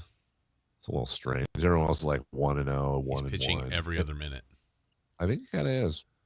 Edwin Diaz already with his 4th save for the Dodgers. Tarek Skubal. He and the Tigers lose to the Twins. Twins double him up. Skubal, his 2nd loss of the year, but 2.55 ERA. Is he washed? I don't think he's washed, but I do think he's going to be. I wonder how long it's going to take at this rate for us to start hearing about trade rumors. Would he be? Boy, would he fetch quite a bit on the old trade market. Yeah, I mean, he's in a final year of a deal, too, so there's a lot of thought of that happening. He gone. We had tempers flaring in Anaheim. Oh. Did you see that? Well, let's hear it. Was airmail to the backstop. Uh-oh. And now here comes Soler. They're going to start to fight.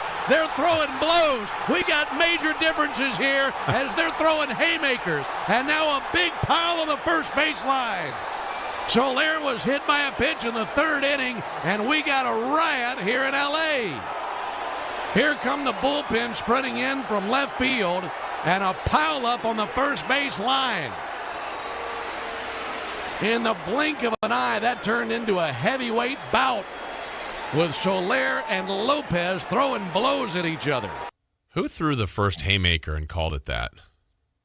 Yeah, it's kind of like, were they the Dog and Pony Show? What is a haymaker? Did a Donnybrook break out? Like, what is that? Oh, my goodness. Tungsten Armo Doyle at it again? Wow. Yeah, I honestly think the top story there is the Angels showed some fight. Hey. Good for them. And they weren't in the outfield.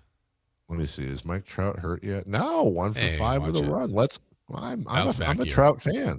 Huge Trout guy. Fish out of water. Yeah, you went to Montana just to see one. See, thank you. Although he is batting .211 to start the year. Is Mike Trout washed? Well, that might lead the league these days. It's actually a wonderful point as we check the Major League Baseball way too early. Your guy, Andy Pages.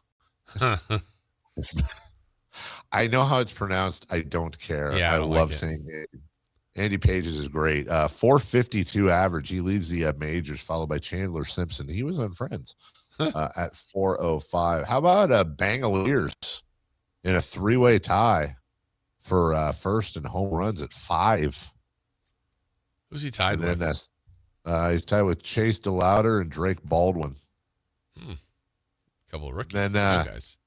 Yeah, young guys. And then how about C.J. Abrams? Not only is he a popular movie director, rebooted the whole Star Trek franchise, also tied with Drake Baldwin at 14 RBI. Drake Baldwin, by the way, Jason, 25 years old. He is a catcher in just his 2nd season for the Atlanta Braves. Dare I say, fantastic young prospect. I mean, yes, facts. Being a catcher, that's a brutal position. Total brutal position, dude. Like your knees, the amount of cumulative abuse you see it with pretty much every catcher damn near. I know Buster Posey avoided it, but Piazza, whoever, they catch forever, and then they eventually move to first base because they're shredded, dude. Their knees are done. You're putting on all that crappy. I caught. Hey, here's a Carmichael Dave Little League story that's just like the majors. I caught for a few years, and it sucks, dude. You're the one. Everybody else just grabs their glove. You got to put on all your stupid shin guards, and then like the one little strap won't go around. Yeah, but how did you handle the pitching staff, Dave? I just tried to catch the ball when they threw it. We're talking 4th, 5th, 6th grade. How often were you accurate throwing it back? I was pretty because I pitched when I didn't catch.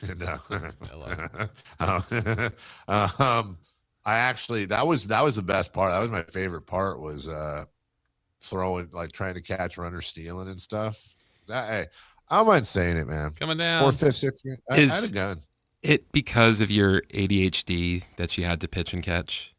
That's 100%, Chris. It's actually really good insight. Well, I pitched because I could pitch, but catching was my favorite position other than pitching. Exactly right, because I was constantly multitasking. I touched the ball every single play. I got to throw it back every single play. Sometimes I got to try to throw a runner out. Sometimes I get really mad at the pitcher when he'd shake me off and I'd heave the ball back at him harder than he threw it. I was angry. I told you I was a sore loser. Yeah. But nah, man, there's something about flipping that mask up, and looking down two down. You had a mask back then. Yeah, too bad you didn't have the current ABS system. Dave's like challenging every call. Absolutely, I would. You're one of my tricks. I used to take I'd catch with my left hand, but if we had a left-hander up, umpire would be over me. I'd reach out my thumb and my forefinger, and I'd give the little the heel of the batter a little pinch, just right where the ball was coming, between the cheek and gum. Just poke his ankle a little bit. It's not a foul. Actually, I do wonder if that is probably catcher's interference, right? Well, if you're caught. From the 916, they made a mound for the pitcher. Why don't they just dig a little hole for the catcher to stand? Like a little seated bench. Honestly, right? I mean, why can't he have a chair? That's what I'm saying. And somebody's going to be like, oh, because he has to go chase the ball if it gets past him. Well, don't miss it. You imagine just like you're like a 35-year-old catcher, ball goes, you're just like, get out of the chair. That would be the trade-off. Like, look, we'll give you a chair, but if it gets past you, it's going to take you long. Like someone might get 2 bases.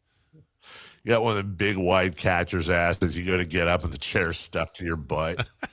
Your butt's too wide. You just roll. Hello. Rolling around with a chair stuck to you. You're doing the walk of shame, like when you run out of toilet paper, looking for some socks. Yeah, goodbye socks. Maybe you get catcher's crack. Like, whoa, we saw more of the catcher than we wanted to see. Oh, did you guys see? Yes, you sent it. Yes, you sent it. The silence is the best part from the broadcast crew. Really, because what are they going to do? Yeah. The silence means that they are turn laughing. their mics off. Yeah. Oh, they're laughing so hard. Yeah, that they can't get it together. Did you guys see, by the way, maybe you said. Oh, and if people don't know what we're talking about, it was a fan trying to catch a foul ball at the Tampa game. And his give that a pants search. Came down. He was a rather portly. No, don't give it a search. Why? Rather portly man. It's and safe his for pants work. Came down all the way. Yeah, like it's a full all the way. Yeah. His ass was so big and fat that the crack was actually. Do you notice it's crooked? Like it was not straight. Like it was straight, and then the bottom half kind of had a curve. It was like Florida. It just kind of trailed a little to the right. Is that the panhandle? Artemis 2 had a whole visit around it. That's how big it was. He's why their toilet got clogged.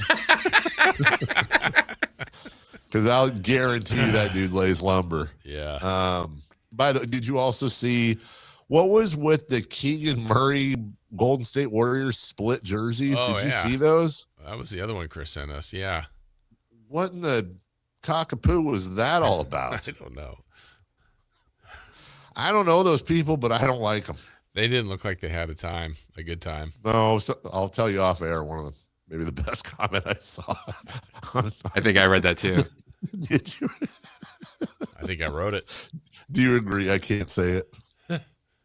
Oh, no, definitely can't say it. The one you can say that I just saw was, I know a Stockton couple when I see one. Okay. No, that's 100% right. All right. Well, we'll take a break. Speaking of crooked cracks, when we come back, I don't know what's hot, what's not. And we're going to recap Kings, Warriors 3 in the key. We've also got a streaking before Katie Christensen shows up for her final appearance on the program. And just so you know how great of a guy Jason is, he actually wrote "Thank you, Katie" in our show notes. That's nice of you, Jason. Yeah. That's really nice of you. Thank you, Katie. And I don't want you to forget to thank her. No, trust me, I will. What has she done? Frank Caliendo in studio at 8:30. Then we wrap up with Matt and Kayla. We'll do all that right after this. The Sactown Sports 1140 newsletter right to your email. Get your latest on the Sacramento Kings, athletics, and Republic FC with the Sactown Sports 1140 newsletter. Visit SactownSports.com to join. Check engine or ABS light on? Take the guesswork out of your warning lights with O'Reilly Veriscan. It's free. Ask for O'Reilly Veriscan. O'Reilly Auto Parts. DQ presents the Blizzard Double Flip Deal. For a limited time, when you buy one Blizzard treat, you get a second for just 99 cents. That's 2 Blizzards, 2 spoons, 2 flavors, and 2 flips. So don't miss out on the Blizzard Double Flip Deal, available only for a limited time and happening now at DQ. Because the only thing better than a Blizzard treat is a second Blizzard treat for just 99 cents. It's a deal to flip for. The Blizzard Double Flip Deal. Participation may vary. For the ones who get it done, Grainger offers the professional-grade products you need to get the job done. With fast delivery you can depend on and access to technical product experts ready to help you meet any challenge. Call, click Grainger.com, or just stop by. Tired of hearing scary radio ads about the IRS? Tax Relief Advocates is different. TRA is here to tell you that if you owe money to the IRS, whether it's $5,000 or $500,000, we have a solution. TRA can eliminate or reduce what you owe to the IRS with zero risk to you. We have over 1,000 5-star reviews on Google and an A+ with a BBB. End your tax nightmare today by visiting TRA.com or call 800-583-6681. That's 800-583-6681. I'm Ed Evans, CEO of Consumer Cellular. No, we're not one of the big guys. Truth is, we don't want to be. If you're over 50, Big Wireless probably has you paying for more data than you might need. You could be throwing away thousands over a lifetime. Our entry-level data plans start at just $20 a month. And for a limited time, switch and get your second month free. Call 1-888-FREEDOM, visit consumercellular.com or a store near you and get your second month free today. Plans include $5 credit for auto pay and e-billing. See site for additional details. When you take the time to shop at Folsom Lake Honda, there's one thing you'll always find. Happy people ready to serve you. As a family-owned and operated dealership since 2009, customer service is our #1 priority. Our customers love doing business with us, and you will too. Looking to own or lease? During the spring sales event, drive a brand new Accord or Civic. Visit us today at FolsomLakeHonda.com, your one-stop Honda shop. Folsom Lake Honda. Bring the entire family out to Sutter Health Park for Sacramento River Cats baseball. From exciting action on the field to smiles in the stands, it's the perfect place to make family memories. Plan your next family night out at the ballpark. Get your tickets at rivercats.com. Progressive knows that for business owners, vacations hit different. But hey, at least you finally took a vacation. And look at that. You only answered 53 calls, 84 emails, onboarded 1 new hire, and covered for Chris while he's out on paternity leave, and you did it all from a kayak. Because you, my friend, know how to relax. All right, you may not know how to take a day off, but you do know both your personal and business auto insurance needs can be covered in one place with Progressive. So at least that's relaxing, right? Progressive Casualty Insurance Company and affiliates, not available in all states or situations. This is the story of the one. As a procurement manager for a hospital system, she keeps every facility in her network stocked and ready. That's why she counts on Grainger to be her single source for thousands of products, from disinfectants to lighting, air filters, and more. And with fast, dependable delivery, Grainger helps her keep every facility stocked, safe, and running smoothly. Call 1-800-GRAINGER, click Grainger.com, or just stop by. Grainger, for the ones who get it done. Capital Casino is conveniently located in downtown, 411 16th Street, and has been a part of the greater Sacramento area for over 20 years. They offer the best variety of games in the region in a safe and friendly environment, and there's plenty of parking, all well lit and monitored by security. Come have a great meal at the cafe and restaurant inside. Capital Casino has the best food, the best service, and the best action. But please always remember to gamble responsibly. 1-800-GAMBLER. What's hot? Yeah, hot. Real hot. And what's not? It's not good. Brought to you by American Energy Heating and Air, Sacramento's complete heating and cooling company, and second opinion partner.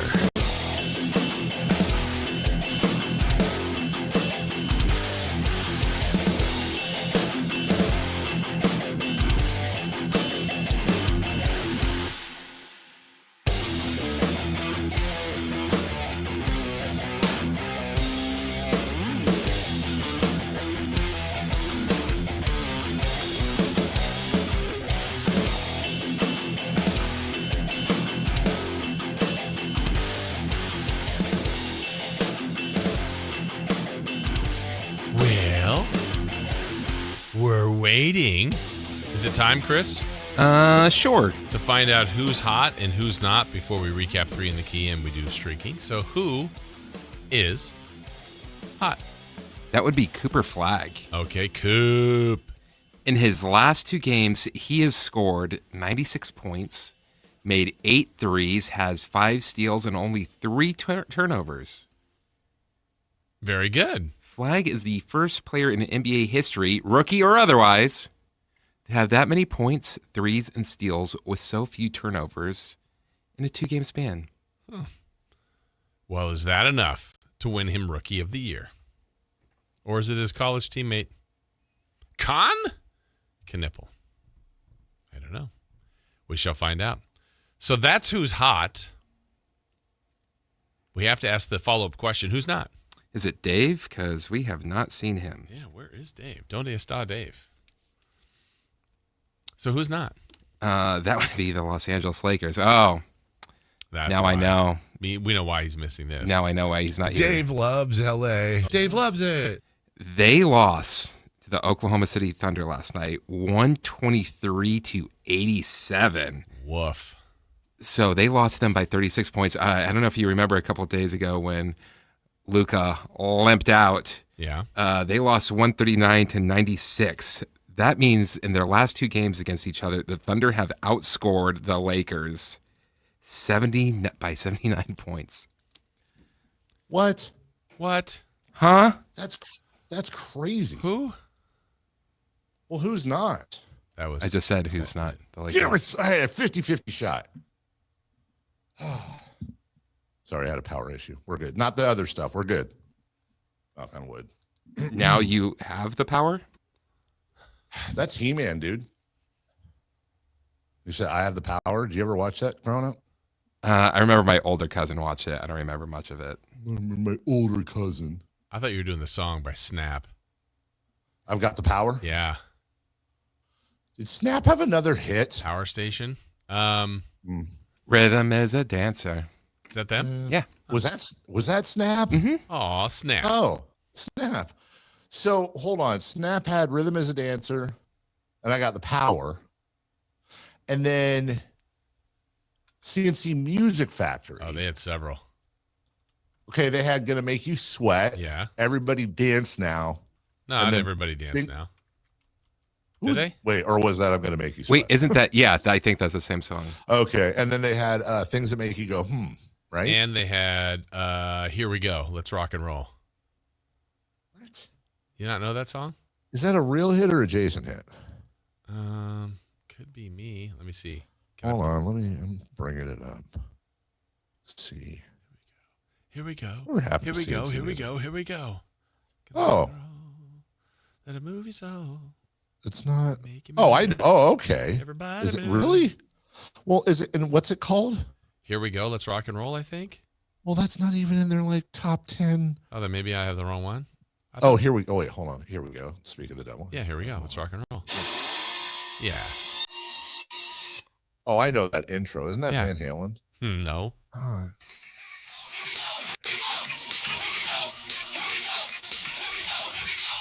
It's a banger.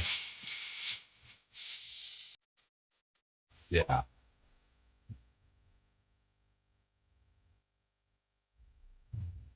You know what? Wait, isn't that that's not the song that I'm thinking of, right? It sounds exactly like another song. Here's what I think you should do, Chris. I would like to make a request. Can you put somewhere in the soundboard at some point? Can you just clip up that one part, and then we can just randomly play it when we need a transition, and just dance our faces off? I feel like that's a good 5-second mood switcher. We're just doing our thing, and then all of a sudden.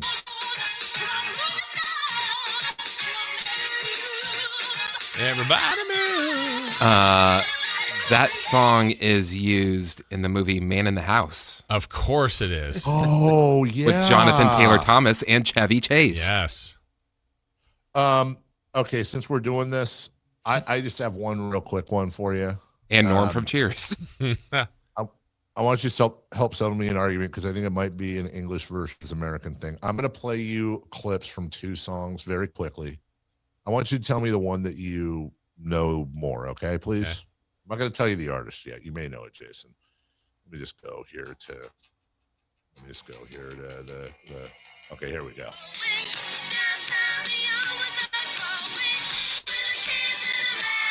Oh. Okay, so you know that definitely. Song. All right, so Kim Wilde, maybe. It is. That's very well done. That's Kim Wilde. Now let me just play this one here. Oh yeah.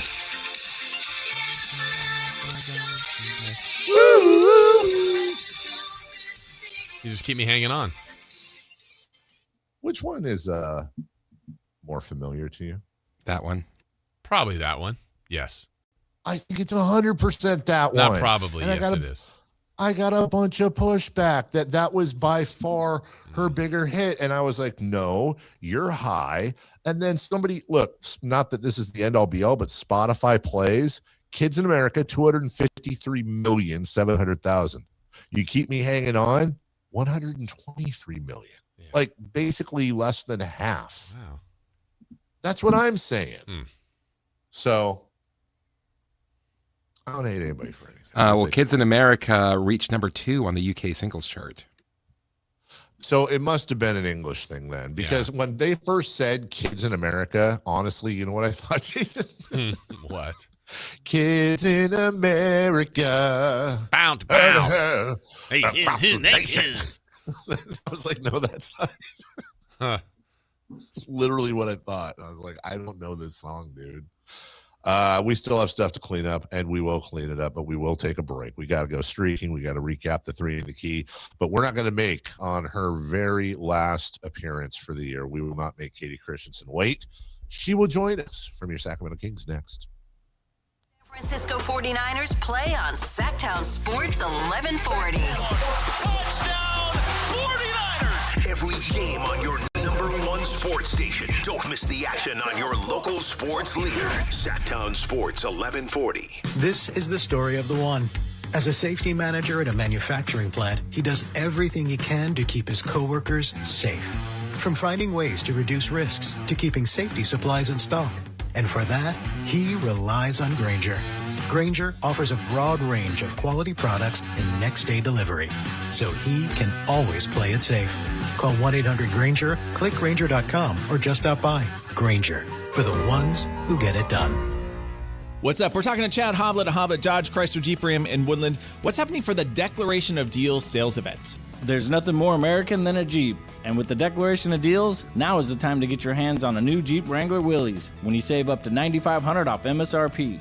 This is the most capable and versatile 4x4 Jeep on the road, and it could be yours. What else do you have? Whatever you want. With our Hoblet Certified Pre-Owned Supercenter, you can find whatever you're looking for. We have over 180 vehicles available and almost 40 under $20,000. Plus, Don't discount the award-winning customer service you get with our 5th-generation family dealership. Don't wait. Search, select, and save through our whole inventory at HobletDodge.com. Unbeatable prices, unbeatable selection. Nobody beats Hoblet. Period. $9,500 total net savings on select new 2026 Jeep Wrangler Willys after $5,000 factory rebate and $4,500 dealer discounts. Rebates include $2,500 select inventory bonus cash on select inventory. Due with this net savings, sample VIN 173077. See dealer for details. Only one radio program captures the excitement of hunting and fishing as it happens. The award-winning California Sportsman with Sep Hendrickson. Only California Sportsman takes you where the action is. Live on the water, live in the blind, and live with the top pros and experts in outdoor sports. California Sportsman with Fishing Hall of Famer Sep Hendrickson is your premier destination for all things outdoors. Sep's Saturday Morning Outdoors. Ultimate Bass and California Sportsman, 5 a.m. to 8 a.m. Saturdays on Sactown Sports 1140. Your business moves fast. Your bank should keep up. At Valley Strong Credit Union, business banking is built for momentum with tools that help you manage cash flow, streamline payments, and fuel growth. Right now, there's never been a better time to switch. Open a new Valley Strong business account and get 3 months of business banking products and services free, up to $750 in value to power your next big move. Because when your business runs stronger, the whole Valley does too. Valley Strong Credit Union. Grow your business, grow your future at valleystrong.com/business. Welcome to the Bar None Auction. Bar None Auction is selling thousands of items this Saturday, April 11th in Sacramento. Large farming and construction equipment, cars, trucks, and industrial supplies, all sold to the highest bidder. Always open to the public. Visit barnoneauction.com. KHD HD1 Sacramento, KYMX HD3 Sacramento. From the Power Business Technology Toshiba Studios. This is Sactown Sports 1140. The Carmichael Dave Show. He's on the microphone when he's not on the microphone. He's playing a song, and when he's not playing a song, he's on the microphone, and then boom. With Jason Ross. No, he didn't. Yes, he did. Call or text at 916-339-1140. It's the Carmichael Dave Show with Jason Ross on Sactown Sports.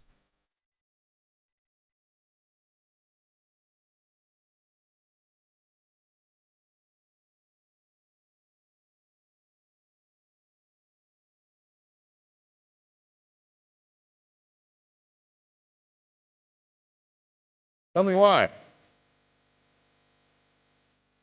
I'll need permission. My prerogative. It's mine. Final hour of the program? No, Jason. I called it. You call prerogatives? I called it. I called the prerogative. No. Frank Caliendo joins us in 30 minutes. He tells me he is on the way to the station right now. So we'll do this, Chris. We'll do this on the air. I'm sure I'll hear when he is close, and then you will be dispatched, I would assume, to go grab one of the world's foremost impressionists and wonderful comedians and a darn good ping pong player. How about that? Chris went to see a show last night. Chris and I believe a few others from the station. Is that so? Yeah. We talked about that. Chris, how was the show? Oh, fantastic. I'm sure it was, but it would just be hilarious if you were like, honestly. It wasn't. It was okay. Wasn't his best. Wasn't his best effort. No, Chris was talking about it earlier. Said he liked it a lot. Good. Well, Who else went? Yeah. I joined the afternoon show. Oh, nice. Whitey, Allen, and Jay. Okay. Oh, very cool. Did Frank say hello? Yeah, we got to talk to him for a little bit after the show. Okay. Was that in an autograph? You answered that weird. It sounds like you were in an autograph. I've been line. going back trying to get Katie on the phone. Oh, okay. Well, while Chris chases Katie. Hello. And Jason, I can't see you anymore. I know Chris is juggling right now. No, he's not. He's not juggling. That'd be weird. Oh, he's not? What if it was what if his interaction with Frank was after the show? And it was like an autograph line, and Frank was like going down the line, signing autographs, taking pictures, and then they were all like, "Hey, we came out to support you from Sactown Sports," and Frank was like signing. He's like, "All right, guys, cool." And they just moved on. Excuse me, Mr. Caliendo. I'm a big fan. Can I get a picture, please? No. I wonder if Frank ever uses voices on members of his family. Oh, I mean, I'm sure he does this. How great would that be if he's doing like calling, people, or people call him, like you get the anonymous call, but then he does different voices with them. That's actually something we need to ask him is like, do you whip out the impressions on members of your family ever, even as just a joke? But also, like, what if like a telemarketer calls? Well, does he ever just? Yeah, and I don't know if you remember this, Dave. I've told this story before to other people because a lot of times, people get those calls like that from unknown number, spam, whatever, and usually you get rid of them. But I remember when I was with you, we were golfing in Phoenix, and you had that person on the phone for like an hour and a half. Remember that? Yes, I do. Yes, I do. I do. But I'm thinking the same idea, like if you had that, if that was Frank, and then he's doing like just a bunch of impressions with that person. Well, and just to be clear, though, because you were there, remember that person was like saying, it wasn't like I was just picking on some poor telemarketer. Oh no, they were trying to get you. They were trying to scam me. Yeah. And I sniffed their scam out. And then I started messing with them. And then he was saying he was with the FBI or something. And he had my identity. And I was like, cool, dude. Yeah, come on out here. Here you go. My name's Jason Ross. You did say that. I'm like, why my name? You're like, that's the first one I thought of. But come on. Yeah. Yeah. So, we're still waiting on Katie, right? Yes. I've been waiting for this to happen, guys, and it has now happened. I've been asked a very nice email, a very jovial email, I should say, from our boss. It's actually the first work email I've gotten from our new boss. And it says, I am behind on a training. Everyone gets them, those little videos where it's like, don't give your password out to somebody asking for your password. And if you do have a password, don't make your password. One of those, and they have to watch the video and they have to answer all these questions. So I have been asked to check my work email to do a security training. What he doesn't know, and what very few people know, is that I have not checked my work email going on over a month now. Oh, he knows. Oh, he does? You told him? I did. Thanks a lot, narc. Thanks a lot, narc. What else did you tell him, Chris? Did you tell him all our other little stuff? Well, I took care of telling him that you aren't looking at your emails, and Angie took the liberty of telling all of sales that you don't look at your emails. I mean, honestly, I'm that's good. For example, but by the way, I'm cutting a spot today right after the show. They've figured out how to work around that. And by the way, the reason I don't check my work email is because every 17 seconds I get locked out on a work email, and then I try 17 passwords and I can't get a password through. Well, that's what the training's for. Apparently, yeah. You know what would be great? How about a training so I don't get locked out of my email constantly? It works for everybody else. Oh, okay, fine. Doesn't work for me. And I'm tech savvy. So we need to change everything for you. Yes, or at least give me the option. Like, I don't need to see I don't see any hardcore documents and company secrets. I like say, hi, it's Carmichael Dave 4. And, here's the party for the birthday. Like, those are the emails I get. So can I get like a lower level? So you don't know about the party next week? That's right. There's a big party next week. What's the big party next week? There's a big announcement next week from down the hall. Oh, I know about that. Okay. No, I know about that. No, I do know about that. But hey, I missed out on the party earlier this week. Oh, yeah. Big party downstairs. Yes. It was a blast. Yeah. We had a blast. There's food. Yeah. Snacks. Yep. Yeah. Give me the lower rung, lighter, like if our emails notes for the no, I don't know. You can send me whatever, but here's the analogy. There's like Supermax prison for all the murderers and like horrible people, and then there's like minimum security prison for like the stockbroker that did the thing. Like, give me that level of security email, because I'm in Supermax right now for jaywalking. Like, I don't get any security hardcore emails, dude. Didn't we have to stop plugging in personal computers because of you? It's not because of me. It's because of my MacBook, idiot. And we still don't know why. But I don't bring that computer to work anymore. Give me the email that gets birthday announcements. You have to record this spot. So you want an email like those kids that get like the tiny phone that could just call home? It's called Toco Mail, Chris, and we had it for both of our kids so the family could send them emails, and that's exactly right. It has a little red parrot. It costs. I'll pay $1.99 a month, just like I did for my kids, so you can have very cool kid-friendly emails with tons of filters. Yeah, I don't need that. I don't get the whole here's our sales strategy for Q3. I don't get that stuff. I get record this spot. It's some person's birthday I've never met, and there's food in the conference room. Always when we're already home for the day. Always when we're already home for the day. I don't understand why I have to switch my password every 2 weeks so that I can see birthday announcements. And every time I switch my password, well, you can't use the same password you've used in the last 2 years.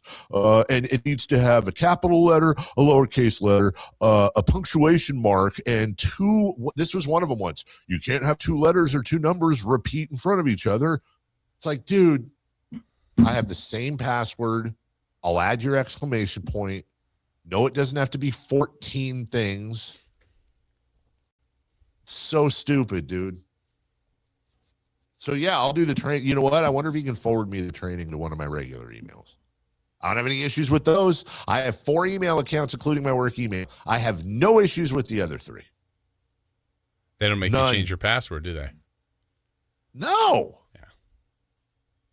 And if I do change my password, I just add another question mark or whatever. If Walt Shaw could figure all this out, I think you should be able to figure all this out. You and I both know that the email security under Walt Shaw was not the same as it is now. I think about 3 years ago, some dude got hired out of Harvard. If Tom Maley could figure all this out. Tom Maley had a work computer that he logged into every day.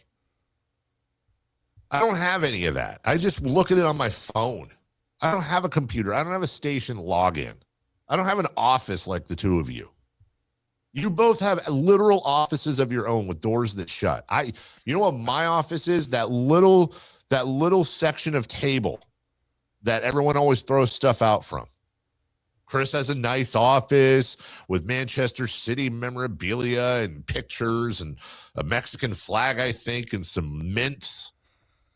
Jason's right next to him. He's got a jersey and you got a jersey. He's got a ton of bobbleheads. Yeah. Yes, he does. He has Steven's collection of bobbleheads because we haven't put those up yet. I'm expected to change my password every 3 weeks, but we can't get a place to put up a priceless collection of listener-supported bobbleheads. And I'm the bad guy. If we can just get you a spot with a door that closed. Well, you know what? I've thought about it before, just as a joke. There's that little room you put mops and stuff in right next to your office. Yeah. I think that has a door. It does, and it closes. This is a real thing. This is not radio, by the way. I would be for Dave getting that office by you, Jason. Yeah, the ghost office. They both have actual full-sized offices, like executive offices with windows and doors and phones. Where's your window? No, windows like where you can see out to the hallway. I'm asking Jason where his window is. I don't have a window. Oh, here, the window out into the building? Yeah. Now our boss is offering to share custody of his office. I do know Frankie's been trying to give his away. Yes. I mean, you never know what Frankie might do. I'm sure whatever it is, it'll be calm and measured. Yeah. All I'm saying is I think the rule should be if you don't have an office and you're not in sales or an executive, and all you get is birthday announcements and security trainings and cut the spot, I think I should be able to have my password be. It's like when Arby's tells me to change my password. Why? Yeah, you're okay with someone stealing your account. And then one of our engineering nerds who I love, they're like, well, they could fish into your account and pull the thing, do the thing, and then it could attach to the network and do the thing, whatever. So? I know they love it when you call them engineering nerds. Not those guys. Oh, the other guys. The actual nerds. The ones that aren't in the building. Yeah. Yes. Anyways, dude, so stupid. Yeah, I'll do the security. How about this? Can I do an in-person verbal security? How about this? Can I do it in person? Like I'll sit and someone watch the video and then answer the questions live, like after a show. We'll do it live. Like you're the kid that called in sick the day before and has to do the test on his own. Yes, exactly, Chris. I don't ask for any special treatment till now. Why can't I just, I already know what the training is going to be. If somebody calls you or somebody emails you and asks you for your login, should you give it to them? No. If somebody follows you into the building, make sure they don't use your key card because that's called slapping. It's always these weird words. Well, do they look friendly? Yeah, that's always an option too. It's like, you see a weird person approaching you in your building in a secure zone. Hey, if you got past our first 4 gates, I'm just going to let you have it. Come on in. That's what I'm saying, dude. You need like 7 key cards to get in the building. And honestly, if they also had donuts, it's like, yeah, come on in. Right. Like if that was one of the things, it's like somebody you don't recognize asks you in person for your password so that they can do network administrating. Do you give it to them? A, no. B, no, unless they have donuts. C, yes, they look friendly. D, any of the, I'm going donuts. Yeah, makes sense. Honest answer. I'm an easy look, man. If I ever got kidnapped for all my corporate information that I have, I'm the easiest guy. You get me a Taco Bell value menu and I'm singing like a canary. I ain't protecting nobody. I love this company, but I ain't taking no damage. Make sure you get him ranch. He'll talk more. You're damn right. I don't even know how to. I literally sent our engineer once a screenshot video from my phone of me trying to reset my password. You can't reset it from your phone. I've reset my password from my phone like literally 100 times. Where else would I reset it? A company computer? Yeah, that's what I've always had. I don't have one. There are company computers here. Engineers have company computers. I don't have a login. You don't have you've got a login. You're getting sent emails. I have a login to my email. Is that the same thing? Yeah. Where you click the little user and you just you put in your email name and then whatever your email password is, that gets you on the company network. Yep. Yes, sir. I literally showed so for Apples, I don't know if whatever you have, Jason, does the same thing, but it gives you an option when you're making a password, right? And it goes, do you want us to do a computer generated crazy like password, 17 number password. Yeah, I showed him a video where I literally went like, yes, and it gave me like one of those 17 letter passwords with a bunch of numbers and punctuation marks and stuff, and it's all, we're sorry, this password's not eligible, it's too unsecure. Like I showed him the video, dude. Like it's not my issue. Can't be yours. My password 1, 2, 3, 4, 5, and I'll give you an asterisk. Just pick your first pet's name and add a number. No, how about you just make it easier? Pet's name, 2 numbers and an exclamation point. How about you stay logged in? I do. I don't log out. I do stay logged in. I've never logged out on my email, Jason. It's just I get this random thing where it's like, bing, time to change your password. Oh, well, this isn't going to take up 4 hours of my day and end in more disappointment than my marriage. That's not going to happen.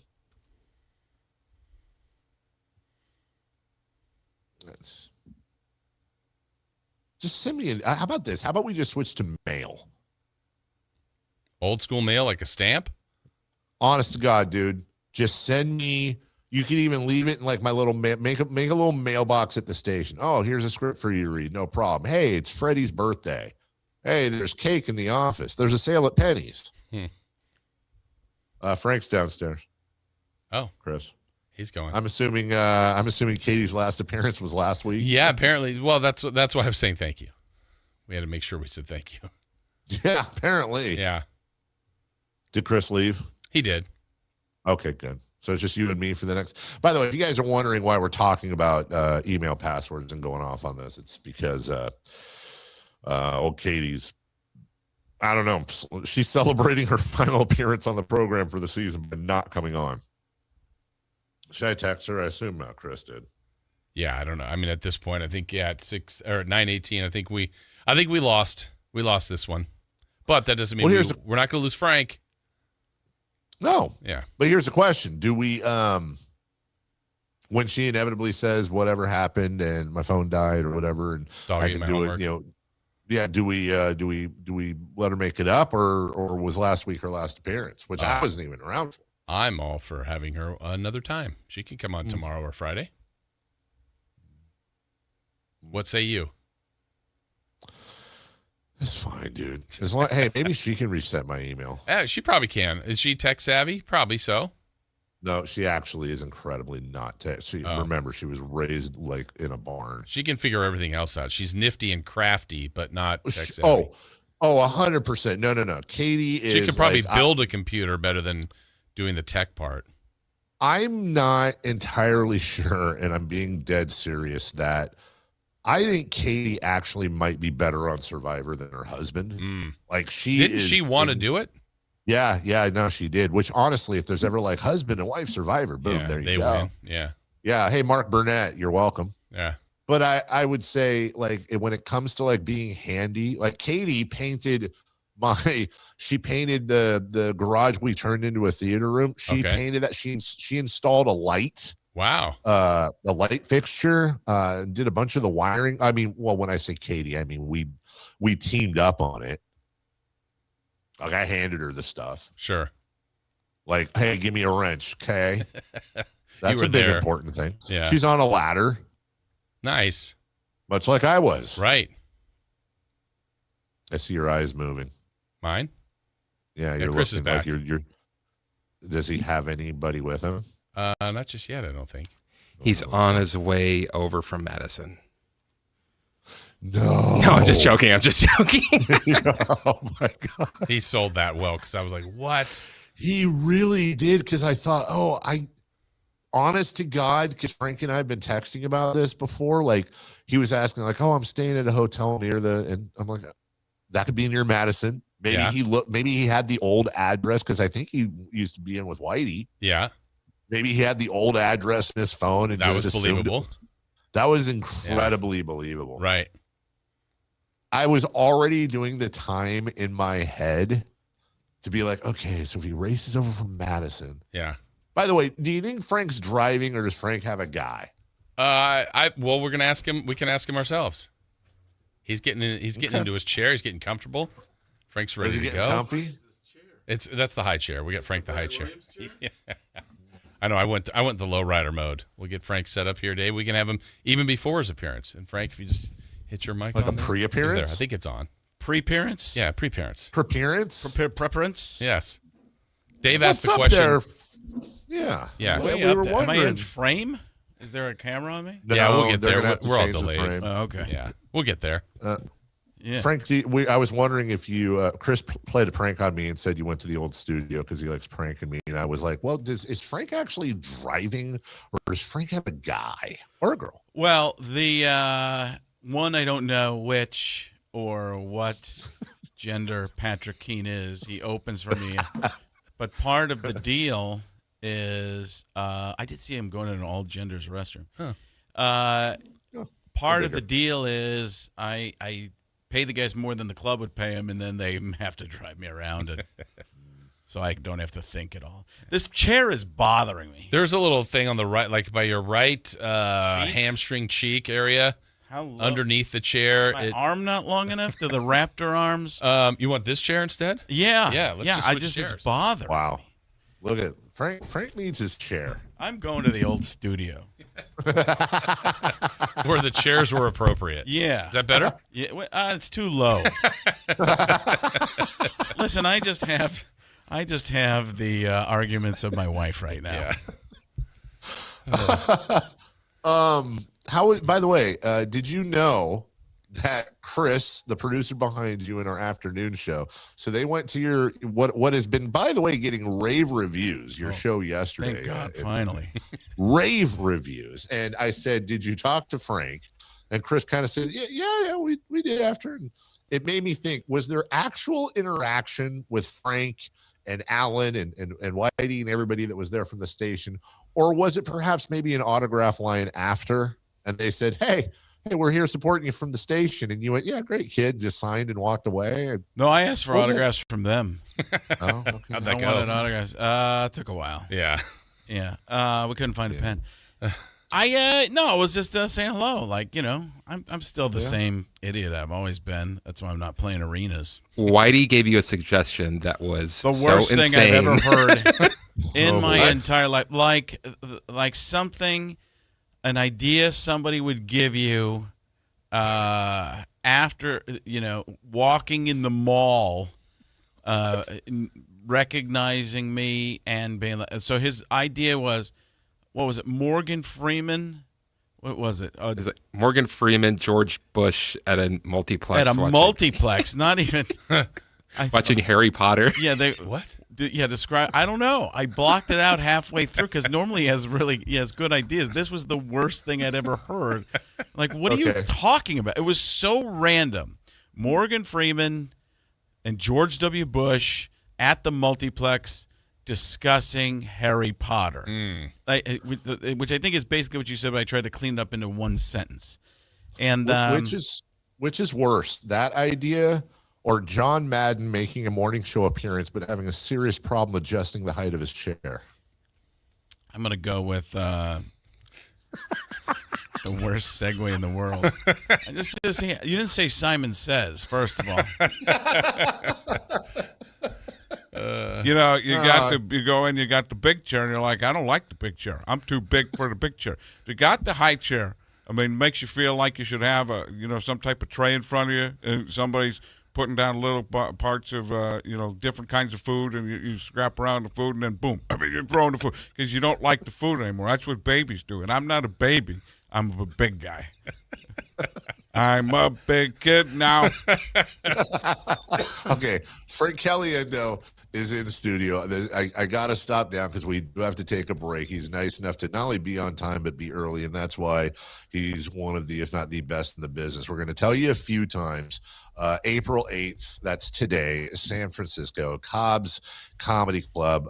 Tickets on sale. Frank, what's the web? It's frankonstage.com? Yeah, frankonstage.com gets you there, takes you to their, Cobb's tickets and Punchline's tickets are on Ticketmaster, so you can go straight there, but this takes you directly to the link that's for the shows. Then if you're going to be in Denver next week, be at the Comedy Works in Denver. It's Frank Caliendo the night after his Sacramento show on Sacramento radio as we promote his San Francisco show tonight. There's a reason why he has been a dear friend of the station for a long time, and we got a half hour with him in studio. We'll get to all that right after this. Download the Sactown Sports app. Sacramento sports in your pocket. This is Sactown Sports 1140. When you take the time to shop at Folsom Lake Honda, there's one thing you'll always find. Happy people ready to serve you. As a family-owned and operated dealership since 2009, customer service is our #1 priority. Our customers love doing business with us, and you will too. Looking to own or lease? During the spring sales event, drive a brand new Accord or Civic. Visit us today at FolsomLakeHonda.com, your one-stop Honda shop. Folsom Lake Honda, yeah, your one-stop Honda shop.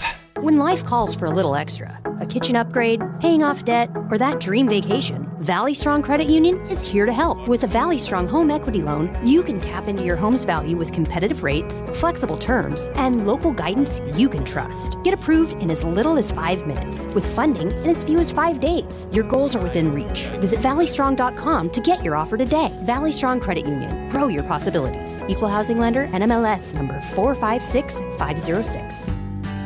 Progressive knows you could have easily taken the freeway, but you took the scenic route to see a waterfall and an oddly busy boiled peanut stand. Discovering the unexpected is exactly why you bought an RV, so protect it with a bundle from Progressive. Because although you may be 3 hours behind schedule, you're 6 jars of jam richer and possibly enrolled in a butter churning workshop. Switch to Progressive and protect your RV, boat, or motorcycle by bundling with your home or auto insurance. Progressive Casualty Insurance Company, affiliates, and third-party insurers. Not available in all states or situations. When your check engine light comes on, do you see a repair bill or do you see peace of mind? For 20 years, CarShield's been the name America trusts to help keep you on the road. While other companies stop covering you when your car gets older, CarShield offers protection plans up to 200,000 miles. With over $1 billion in claims paid, we don't just promise protection, we deliver it. Don't let a breakdown break your budget. Get the flexible month-to-month coverage you deserve.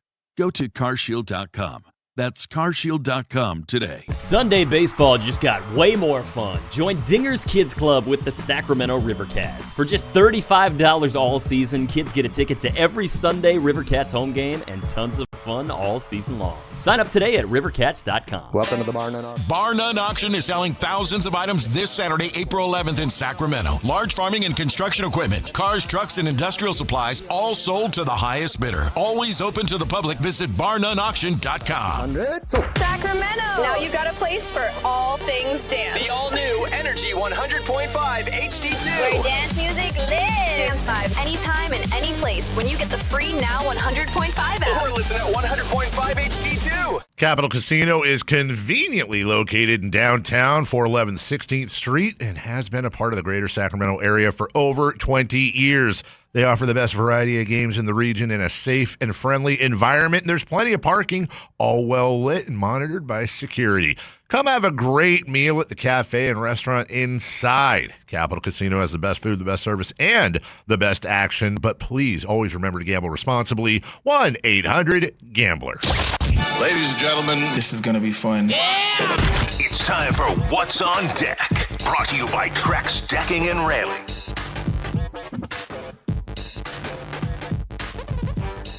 What's on deck? Brought to you by Trex Decking and Railing. We'll get that out of the way because we have company. Yeah, we do. And Frank's ready to go. I know that. He's been a little distracted, I think, at this point. Oops. My wife keeps texting me and calling me about, we had some pest control bill that wasn't being paid, just for, 7 or 8 years. And it was like for the last couple months, or not couple months. And she's like, "Can you look at the credit card?" So we're on the drive over here, and she's like, "Can you look at the credit cards to see if it has been paid and they're just doing it wrong, or billing, paying for somebody else?" I'm like, "Yeah." So I'm looking at that the whole way over, and then she proceeds to tell me about the pest control guy, because we live in Arizona and there's scorpions, right? So you have to be careful about all that stuff. I can only be around the house so much and take them on myself. Yeah. Or you get a cat, and the cats just play with them. But the new pest guy came today, and he went to the wrong house, and from the same company, did the wrong house, and then because we have big dogs, so they text ahead of time because we have a 150-pound St. Bernedoodle. Whoa, yeah, that's so. So she's out walking with the neighbors, and she comes back and doesn't see his pest control car, truck. And then she walks up around the back and doesn't see it there. And she calls him like, "Where are you?" And he goes, "I'm at your house." He goes, "No, you're not." So she goes and finds him. He's at house 101 because there's a bunch of houses. They're all numbered. We're house 140, and they've been coming there for years. Apparently we haven't been paying them, but they've been coming for years. So they go. She goes, "What house did you think you're going to?" He said 101. She goes, "Well, we're not at 101. First of all, that's not our address. And you haven't done our house at all." So she finally goes over to our house and says, well, first of all, I guess he says to her, he goes, "Uh-oh," on the phone. Like she goes, "What house are you at?" 101. He goes, "We're 140. He goes, "Uh-oh." She goes, "Where are you?" So I missed that part in the story because I haven't even thought this through yet. So she finds him. She brings him to the house. He proceeds to tell us how many problems there are at the other house and the activity. She's like, "There's a lot of activity over that." She's like, "I don't care. Yeah, that's not our house. You have nothing." He goes, "Well, don't worry. I'm not going to charge you for it." She goes, "Well, you're not. It's not our house. So I'm glad you're not charging us for the other person's house you weren't supposed to do." But the activity is high. The activity is high. So that's been my morning on the way over here is just pest control. Yeah. Whitey is texting me stuff. I'm hoping it's not more bad ideas. And it might be. There might be a chance. He's going to text again because I just brought it up. He said the Freeman Bush bid is a winner. he's locking in on that. He's not going to give it up either. Oh, my God. I'm wondering if the Phantom had something to do with it. Yeah, that's a good point. Back in the day. Really good point. It's important to understand Frank Caliendo cannot afford to pay his pest control bill. So tonight, 7:30 at a Cobb's Comedy Club. Go to frankonstage.com for tickets. How is you told us last time, Frank? Wait, before you get this, I didn't even tell you the other part. While I'm searching, sorry. I find that I look at one of our bank accounts is charging a $15 a month maintenance fee. So I'm like, what's this all about? And my wife, who's Italian, is about to go attack. She's going to have a baseball bat out. We're going to take care of this. No problem. All right, what was the question that was better than what I've been talking about? No. Now you got me, and they'll tell you I love this stuff. Is that a maintenance fee for the bank account or for the pest control? For the bank account. So the bank account is just charging. Maybe they changed. She goes, how can they be doing that? I said, well, they probably changed their terms of service in an email.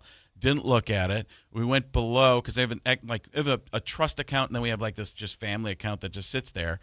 And because we had some stuff that went out of it every once in a while, I'm like, I don't know, but she's like, I'm gonna go rough them up at the bank. She's like, I'm going in person. I'm like, anytime she says I'm going in person, I know there's gonna be a problem. It's a real deal. Yeah, that's when Betty and Wilma would go to Mr. Slate and complain. All right. We were asking when we knew you were coming in, Frank. We were talking earlier, and I know you've gotten questions like this before, but do you still, or have you ever pulled out voices on family members, immediate or otherwise, whether I imagine, your dad or husband or whoever, or son at home. My husband? Well, like your wife's husband. My wife's husband? Wait, what? Your wife's My wife's husband goes to see George W. Bush at the multiplex. Talking Harry Potter. Do you ever prank anyone in your family? Do you ever mess with them? No, like with famous people? Like no. They would know it was me. They're like, Frank, you doing your bit again? Yeah, hey, this is Morgan Jason. Freeman, and I decided to call young Joey. But I think this stemmed from back to like the bank calls, let's say. So now we all get spam calls, spam risk. If you answer and there's another live voice, do you ever go, all right, I'll have some fun here? I've been looking into the maintenance account, the maintenance fee for Frank Caliendo's bank account. And quite frankly, a lot of people are being overcharged for these maintenance fees, and I think it's very bad. They got to fix it. I did get another text from my wife this morning. Got this from her brother. Secret Service is everywhere. RFK Jr. is at the gym. So apparently, is that machine? Can I use that machine? Is that available? I need to make sure that I can work on my trapezius muscles today. You're doing fantastic, RFK. The best. He's in fantastic shape. A lot of people. Joe's over there on the rowing machine, rowing the wrong way. Folks, I'm rowing. Row your boat. Gently down the stream. Very, very, very Merry Christmas.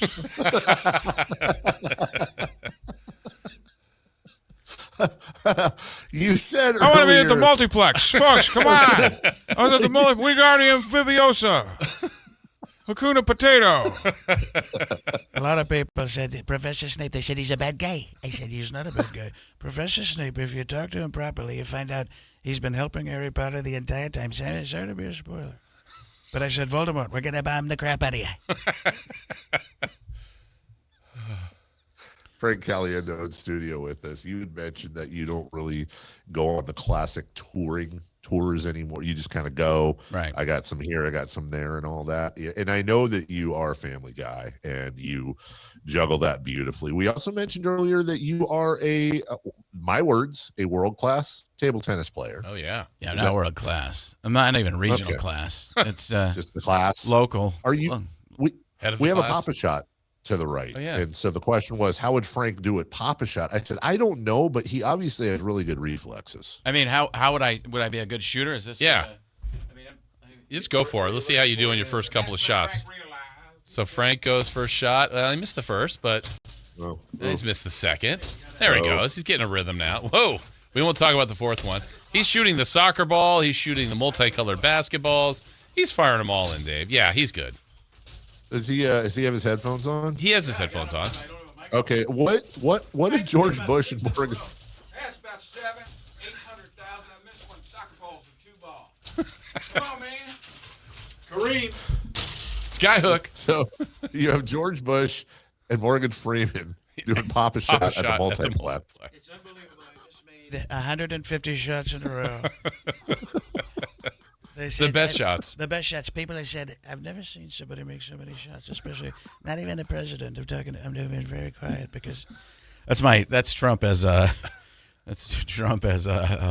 Fudd. Be very, very quiet. I'm hunting rabbits. I want to remind you, Frank will be in San Francisco. Did you get that picture I sent you, by the way, of you? What was it?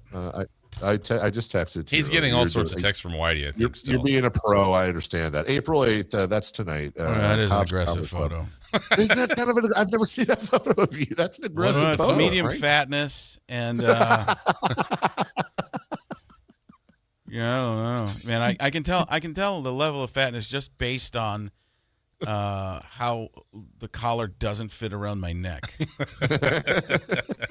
There's a little Ozzy Osbourne in the eyes, if I'm being perfectly honest with you. Yeah, that's insane. That's pretty kooky. I wouldn't use that for comedy. I might use that to threaten the pest control. Trying to get somebody to pay for my institutionalization. I think that's more what it would be.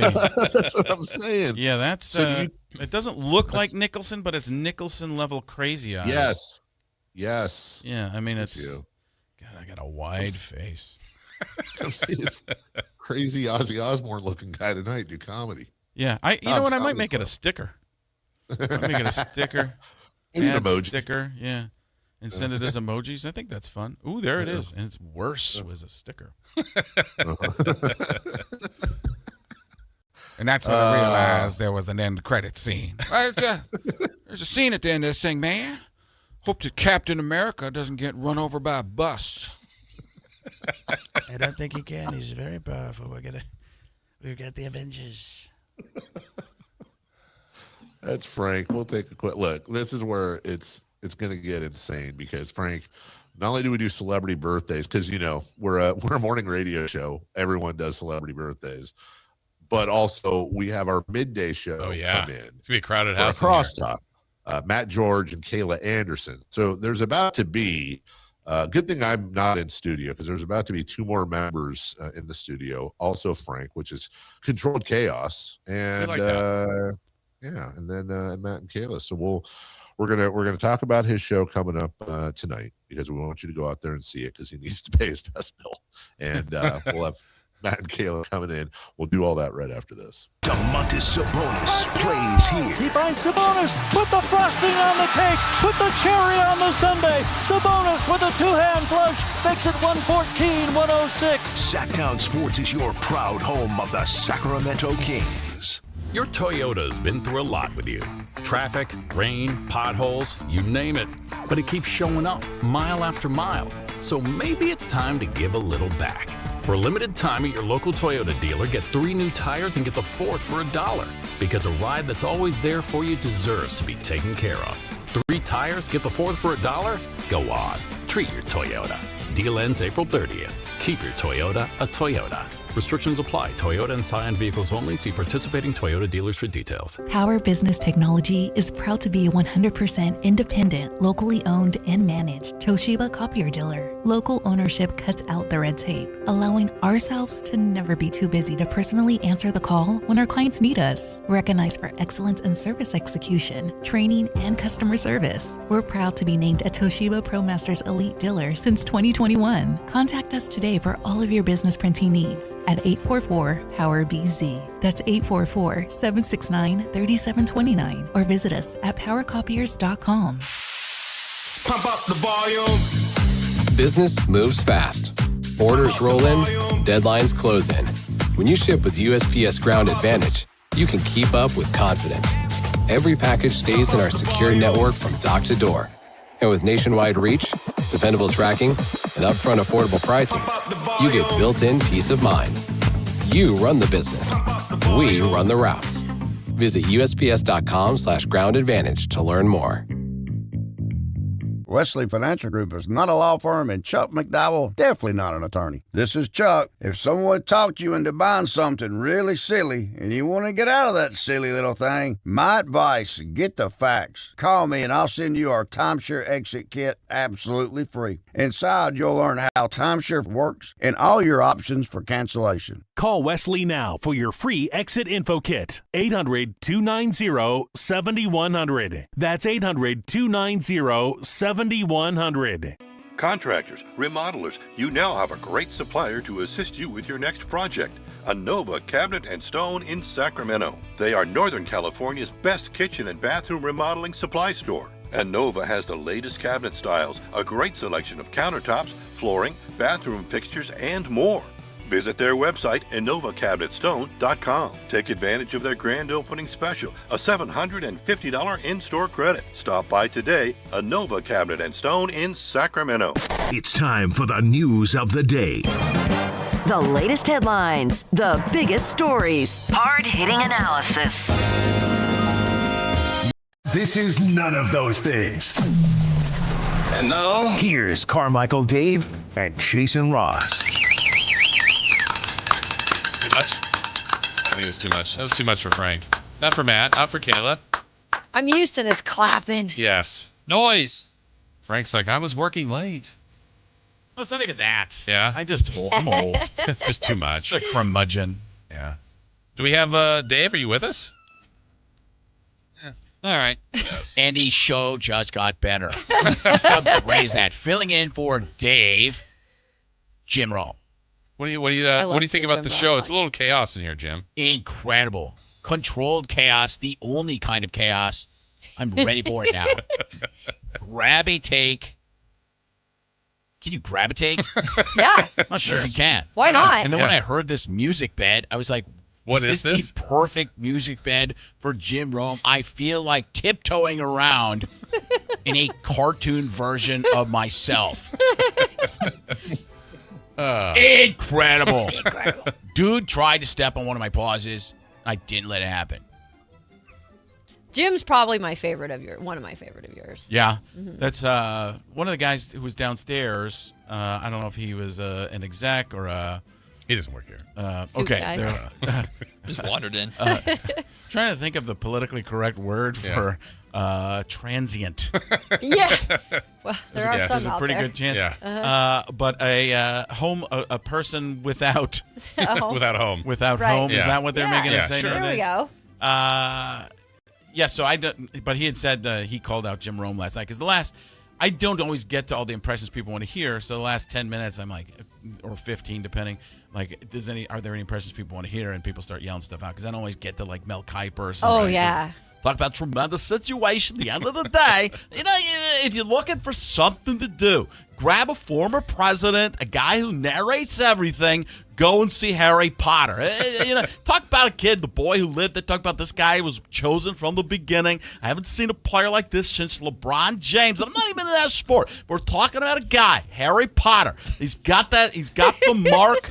And I don't know if it's a mark of greatness or just a mark in general. But at the end of the day, if I'm going to get somebody on my Quidditch team, I'm going to call on Harry Potter. I'm not looking at Draco Malfoy or something like that. These are the types of guys, anybody out of Slytherin, Hufflepuff. I'm looking at a guy from the right crest.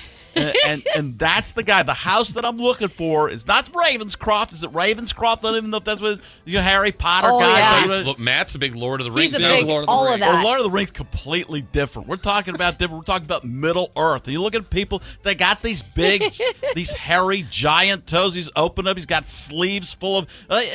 Precious wants the ring. At the end of the day, if you have a weird looking guy who's kind of sitting like he's from the Dark Ages. You're not going to want to have the ring. Let me just say this. You shall not pass. That's what I'm talking about. We got the snort. My I heard the snort. coming out. Snort. All right. I'd be an easy one to do. The remind impression of you. everybody. Is that Dave? Frank, Dave's back. Yeah. Oh, welcome, On Dave. the other side of the moon. No. I'm here. I'm trying to take care of my guy. Last night, raves, 5 stars all the way around. We had half the staff out there. They said it was a laugh a minute. Tonight, follow up, Cobb's Comedy. Go to Frank on stage. And you know what I say, Frank? I say make a night of it. Frank. Yeah, that's what I do. Yeah. Yeah. Frank, do you have any viral clips or moments that you get tired of talking about? Because one of mine for you is on Hard Knocks when you did your Gruden impression and you needed a guy with a lot of neck. Yeah. Like that's on repeat in my mind as a Raider fan. Do you get tired of clips? No, I think that's great because there's so many people that now, these people that are like on TikTok and Instagram that are basically doing me doing Gruden. Yeah. That it's good because Gruden does not say the phrase, "I tell you what, man." He rarely says Really? that. I made it up. It's my rev up, and I'll tell you what, man, it's tremendous. We're talking about a pretty good situation. So I see all these people going, "I tell you what, I tell you what, I tell you." No. You watched me and learned how to do that impression. Yeah. So that's fine, but now tell people, because then I will get people go, "You do the Gruden almost as well as that guy who's in the." Yeah, I'm like, well, no, that guy's doing me. Yeah, Exactly. He's copying you. And then so that's what's great about having those clips out there. It's like I talk about this. This is a joke I do. I don't know if I told you, but on stage I talk about how Nicolas Cage has that role in Madden as Madden, and young people are going to think that's what John Madden sounds like. So he's got, I'll be doing my Madden, which is spot on, and they'll be like, not even close. And meanwhile, somebody else will do theirs, like, got a tough case of athlete's foot. Boom! Tough acting Tanakin. Who'll get rid of it? We're going to steal the other team's playbook. It's so that's the stuff. It's weird because once you unlock an impression, people can steal it. Yeah. And of course. It's and people have no. Flattering or frustrating? Well, it's frustrating because it's I'm not famous enough to where in the sports world people know me more, especially in football. But outside of that, people don't always know. So then it's this weird thing of, oh, did you get that from? No, I didn't. I've been doing it for 25. It's like all the people that do Trump now. I did Trump with Trump on NFL on Fox before he ever ran for president. I'm at Trump Tower dressed as Trump, and it's like I look like we shall call him Mini Trump. I look. You have the hair. Yeah. I the hair thing, and it's it's funny because his daughter walked through and she's like, "Oh no, is he doing this stuff again?" Because he'd done it, Daryl Hammond had his version of Trump, and so there were maybe 2 or 3 Trumps out there. Now everybody's got a Trump. Yeah. So it's like, but everybody does that certain kind. That's why I do library Trump, the quiet Trump. I do very quiet Trump. But we look for books. We look at the books. He's almost a ventriloquist at times. I'm the best ventriloquist. A lot of people are saying, "You're moving your lips." I'm not moving my lips. A lot of people say I move my lips. I don't move my lips. I'm not a lip mover.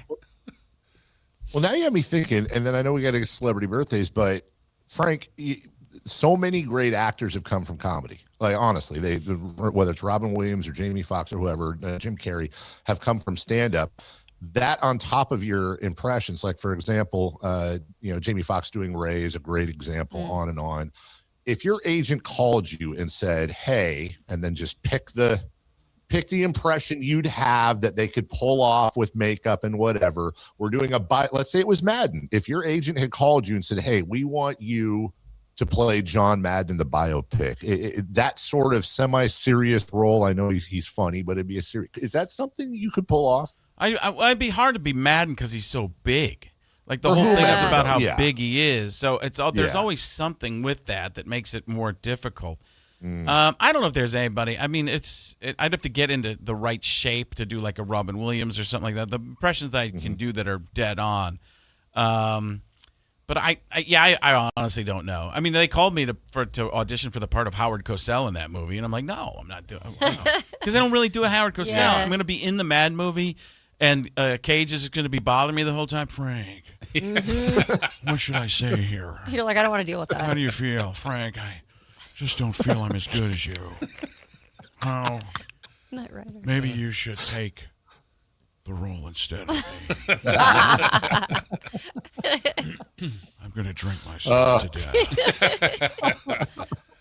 I'm going to the Las Vegas Raiders. I'm going to drink myself to death. We need another show. Like, remember Clipped when they did a show based off of the LA Clippers? Yeah. Oh, They had yeah. Actors. Yeah. We need a show like that Frank can star in. Yeah. Whether it's about Gruden or somebody that Frank can star in. Yeah, I mean, dude, every time when I do stuff with Gruden, people just go crazy. Yeah. When I went to favorite. his place and opened up boxes. That was Yep. hilarious. Yeah.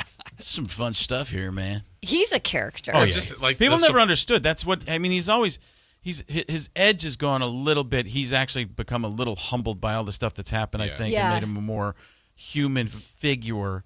But he's always been that way. He's I would call him the rooster. He'd walk in like cock-a-doodle-doo, man. Yeah. Wake up, come on, here we go. So that's the. People don't understand that about him. He wants to be a ham. He wants to be a comedian, but he's also when it comes to football, he's very, very serious. Sure. But outside of that, he's kind of a pain in the butt. He's the type of guy that'll look at you and like, you really gonna wear that sweatshirt? Yeah. You going with You're that? like, what's wrong? He's a pain in your ass. Yeah, I You mean, know? I mean that's what he is. He's a needler. He comes at you and just punches at you, and if you can come back at him, you might stay in the club, kind of a thing. Mm-hmm. But it's fun that he likes you. Like, you can tell you guys. It Yeah, works. he's great. He's Yeah. come to shows. He's come up on stage with me. Yeah. He got a couple of Coronas deep or whatever. See, I think it's gotten to the point where John Gruden looks more like Frank. I know. Frank looks more seriously. And he's gained a bunch of weight. Like, I might be thinner than him right now. That's the whole thing. Your impression of Gruden That's is more funny. Gruden than Gruden. Yeah. Yeah. I got a call from him one time, or a text from him. It was 3 a.m, which I think is his lunchtime. And he's like, I just got done doing a commercial where they asked me to do an impersonation of you. And I didn't even know what to ask. Yeah. And I was too scared of him at the time. But I think it was that one where he's talking to the tire years ago. He's banging on the tire, and they're like, he was probably doing it too serious and like be over the top and be goofy like Caliendo. So, but he's always pretty much gotten it. I mean, I ended up having dinner with him in Italy. Did I ever tell you that story? Mm-mm. So I take a selfie of myself and put on my Instagram story a couple of years ago. I'd never been overseas or anything like that. I finally went with my family. They talked me into it. I take a selfie in front of the Coliseum and I post it. And I got a text from Jeff Leonardo, who is Gruden's right-hand man. He's like, John is in Rome right now. I'm like, do you think I have Grudar? What do you? Yeah, right? It's like the Force. I'm tracking him. Yeah, I can feel it. The Force is strong in this one, man. But there is another. So I text Gruden, and we end up going out for dinner, and he's like that the whole time. He was late, even though he picked the place. He went to the wrong place. I don't know how you do that. So especially with the Bill Parcells, if you're not 5 minutes late, 5 minutes early, you're late. Yeah. So, but he's basically doing plays. You gonna eat that meatball, man? Give me a little spaghetti 2Y bruschetta. Can you diagram that, man? What's the protection on that? Is that the end? Do we have time to get some birthdays in? Oh, Chris is shaking his head. Uh-oh. No? Oh. Let's do it really quickly. Who's that? Yeah. Let's I talk wanna about see the if you can do an situation. But impression. they talk about in the end of the day, we got to do those birthdays. So who's there? Let's go with Robin Wright. No longer Robin Wright Penn. Robin Wright. Robin Wright, eliminating the pen. Anybody associated with Sean Penn, you don't want to be punched in the face. They talk about the next person up. You got to do this quicker. Do you know how old? What's the guess? 105. Close. All right, 60. How about 60 years old. Julian Lennon? Julian Lennon, a son of John Lennon, only had like 1 or 2 hits maybe. At the end of the day, I'm going to say 73. 63. Close. 63. Only 10 years off. That's 1 decade. But that could have been the second half of Tom Brady's career. And then he might not be thought of as the greatest of all time. Mel, you know this one very well. CeeDee Lamb. You scouted him. CeeDee Lamb, 18 years old. I think he's still pretty young. 23. Going to 23 for CeeDee Lamb. 27. 27? I don't think he was that old. Mary had a little lamb. His fleece was white as snow. And everywhere that Mary went, the lamb was sure to go. At the end of the day, the lamb, a follower and not a leader, not going to be the QB number 1 in this clubhouse. Tonight, Cobb's Comedy, Frank Caliendo live, 7:30. Go to Frank on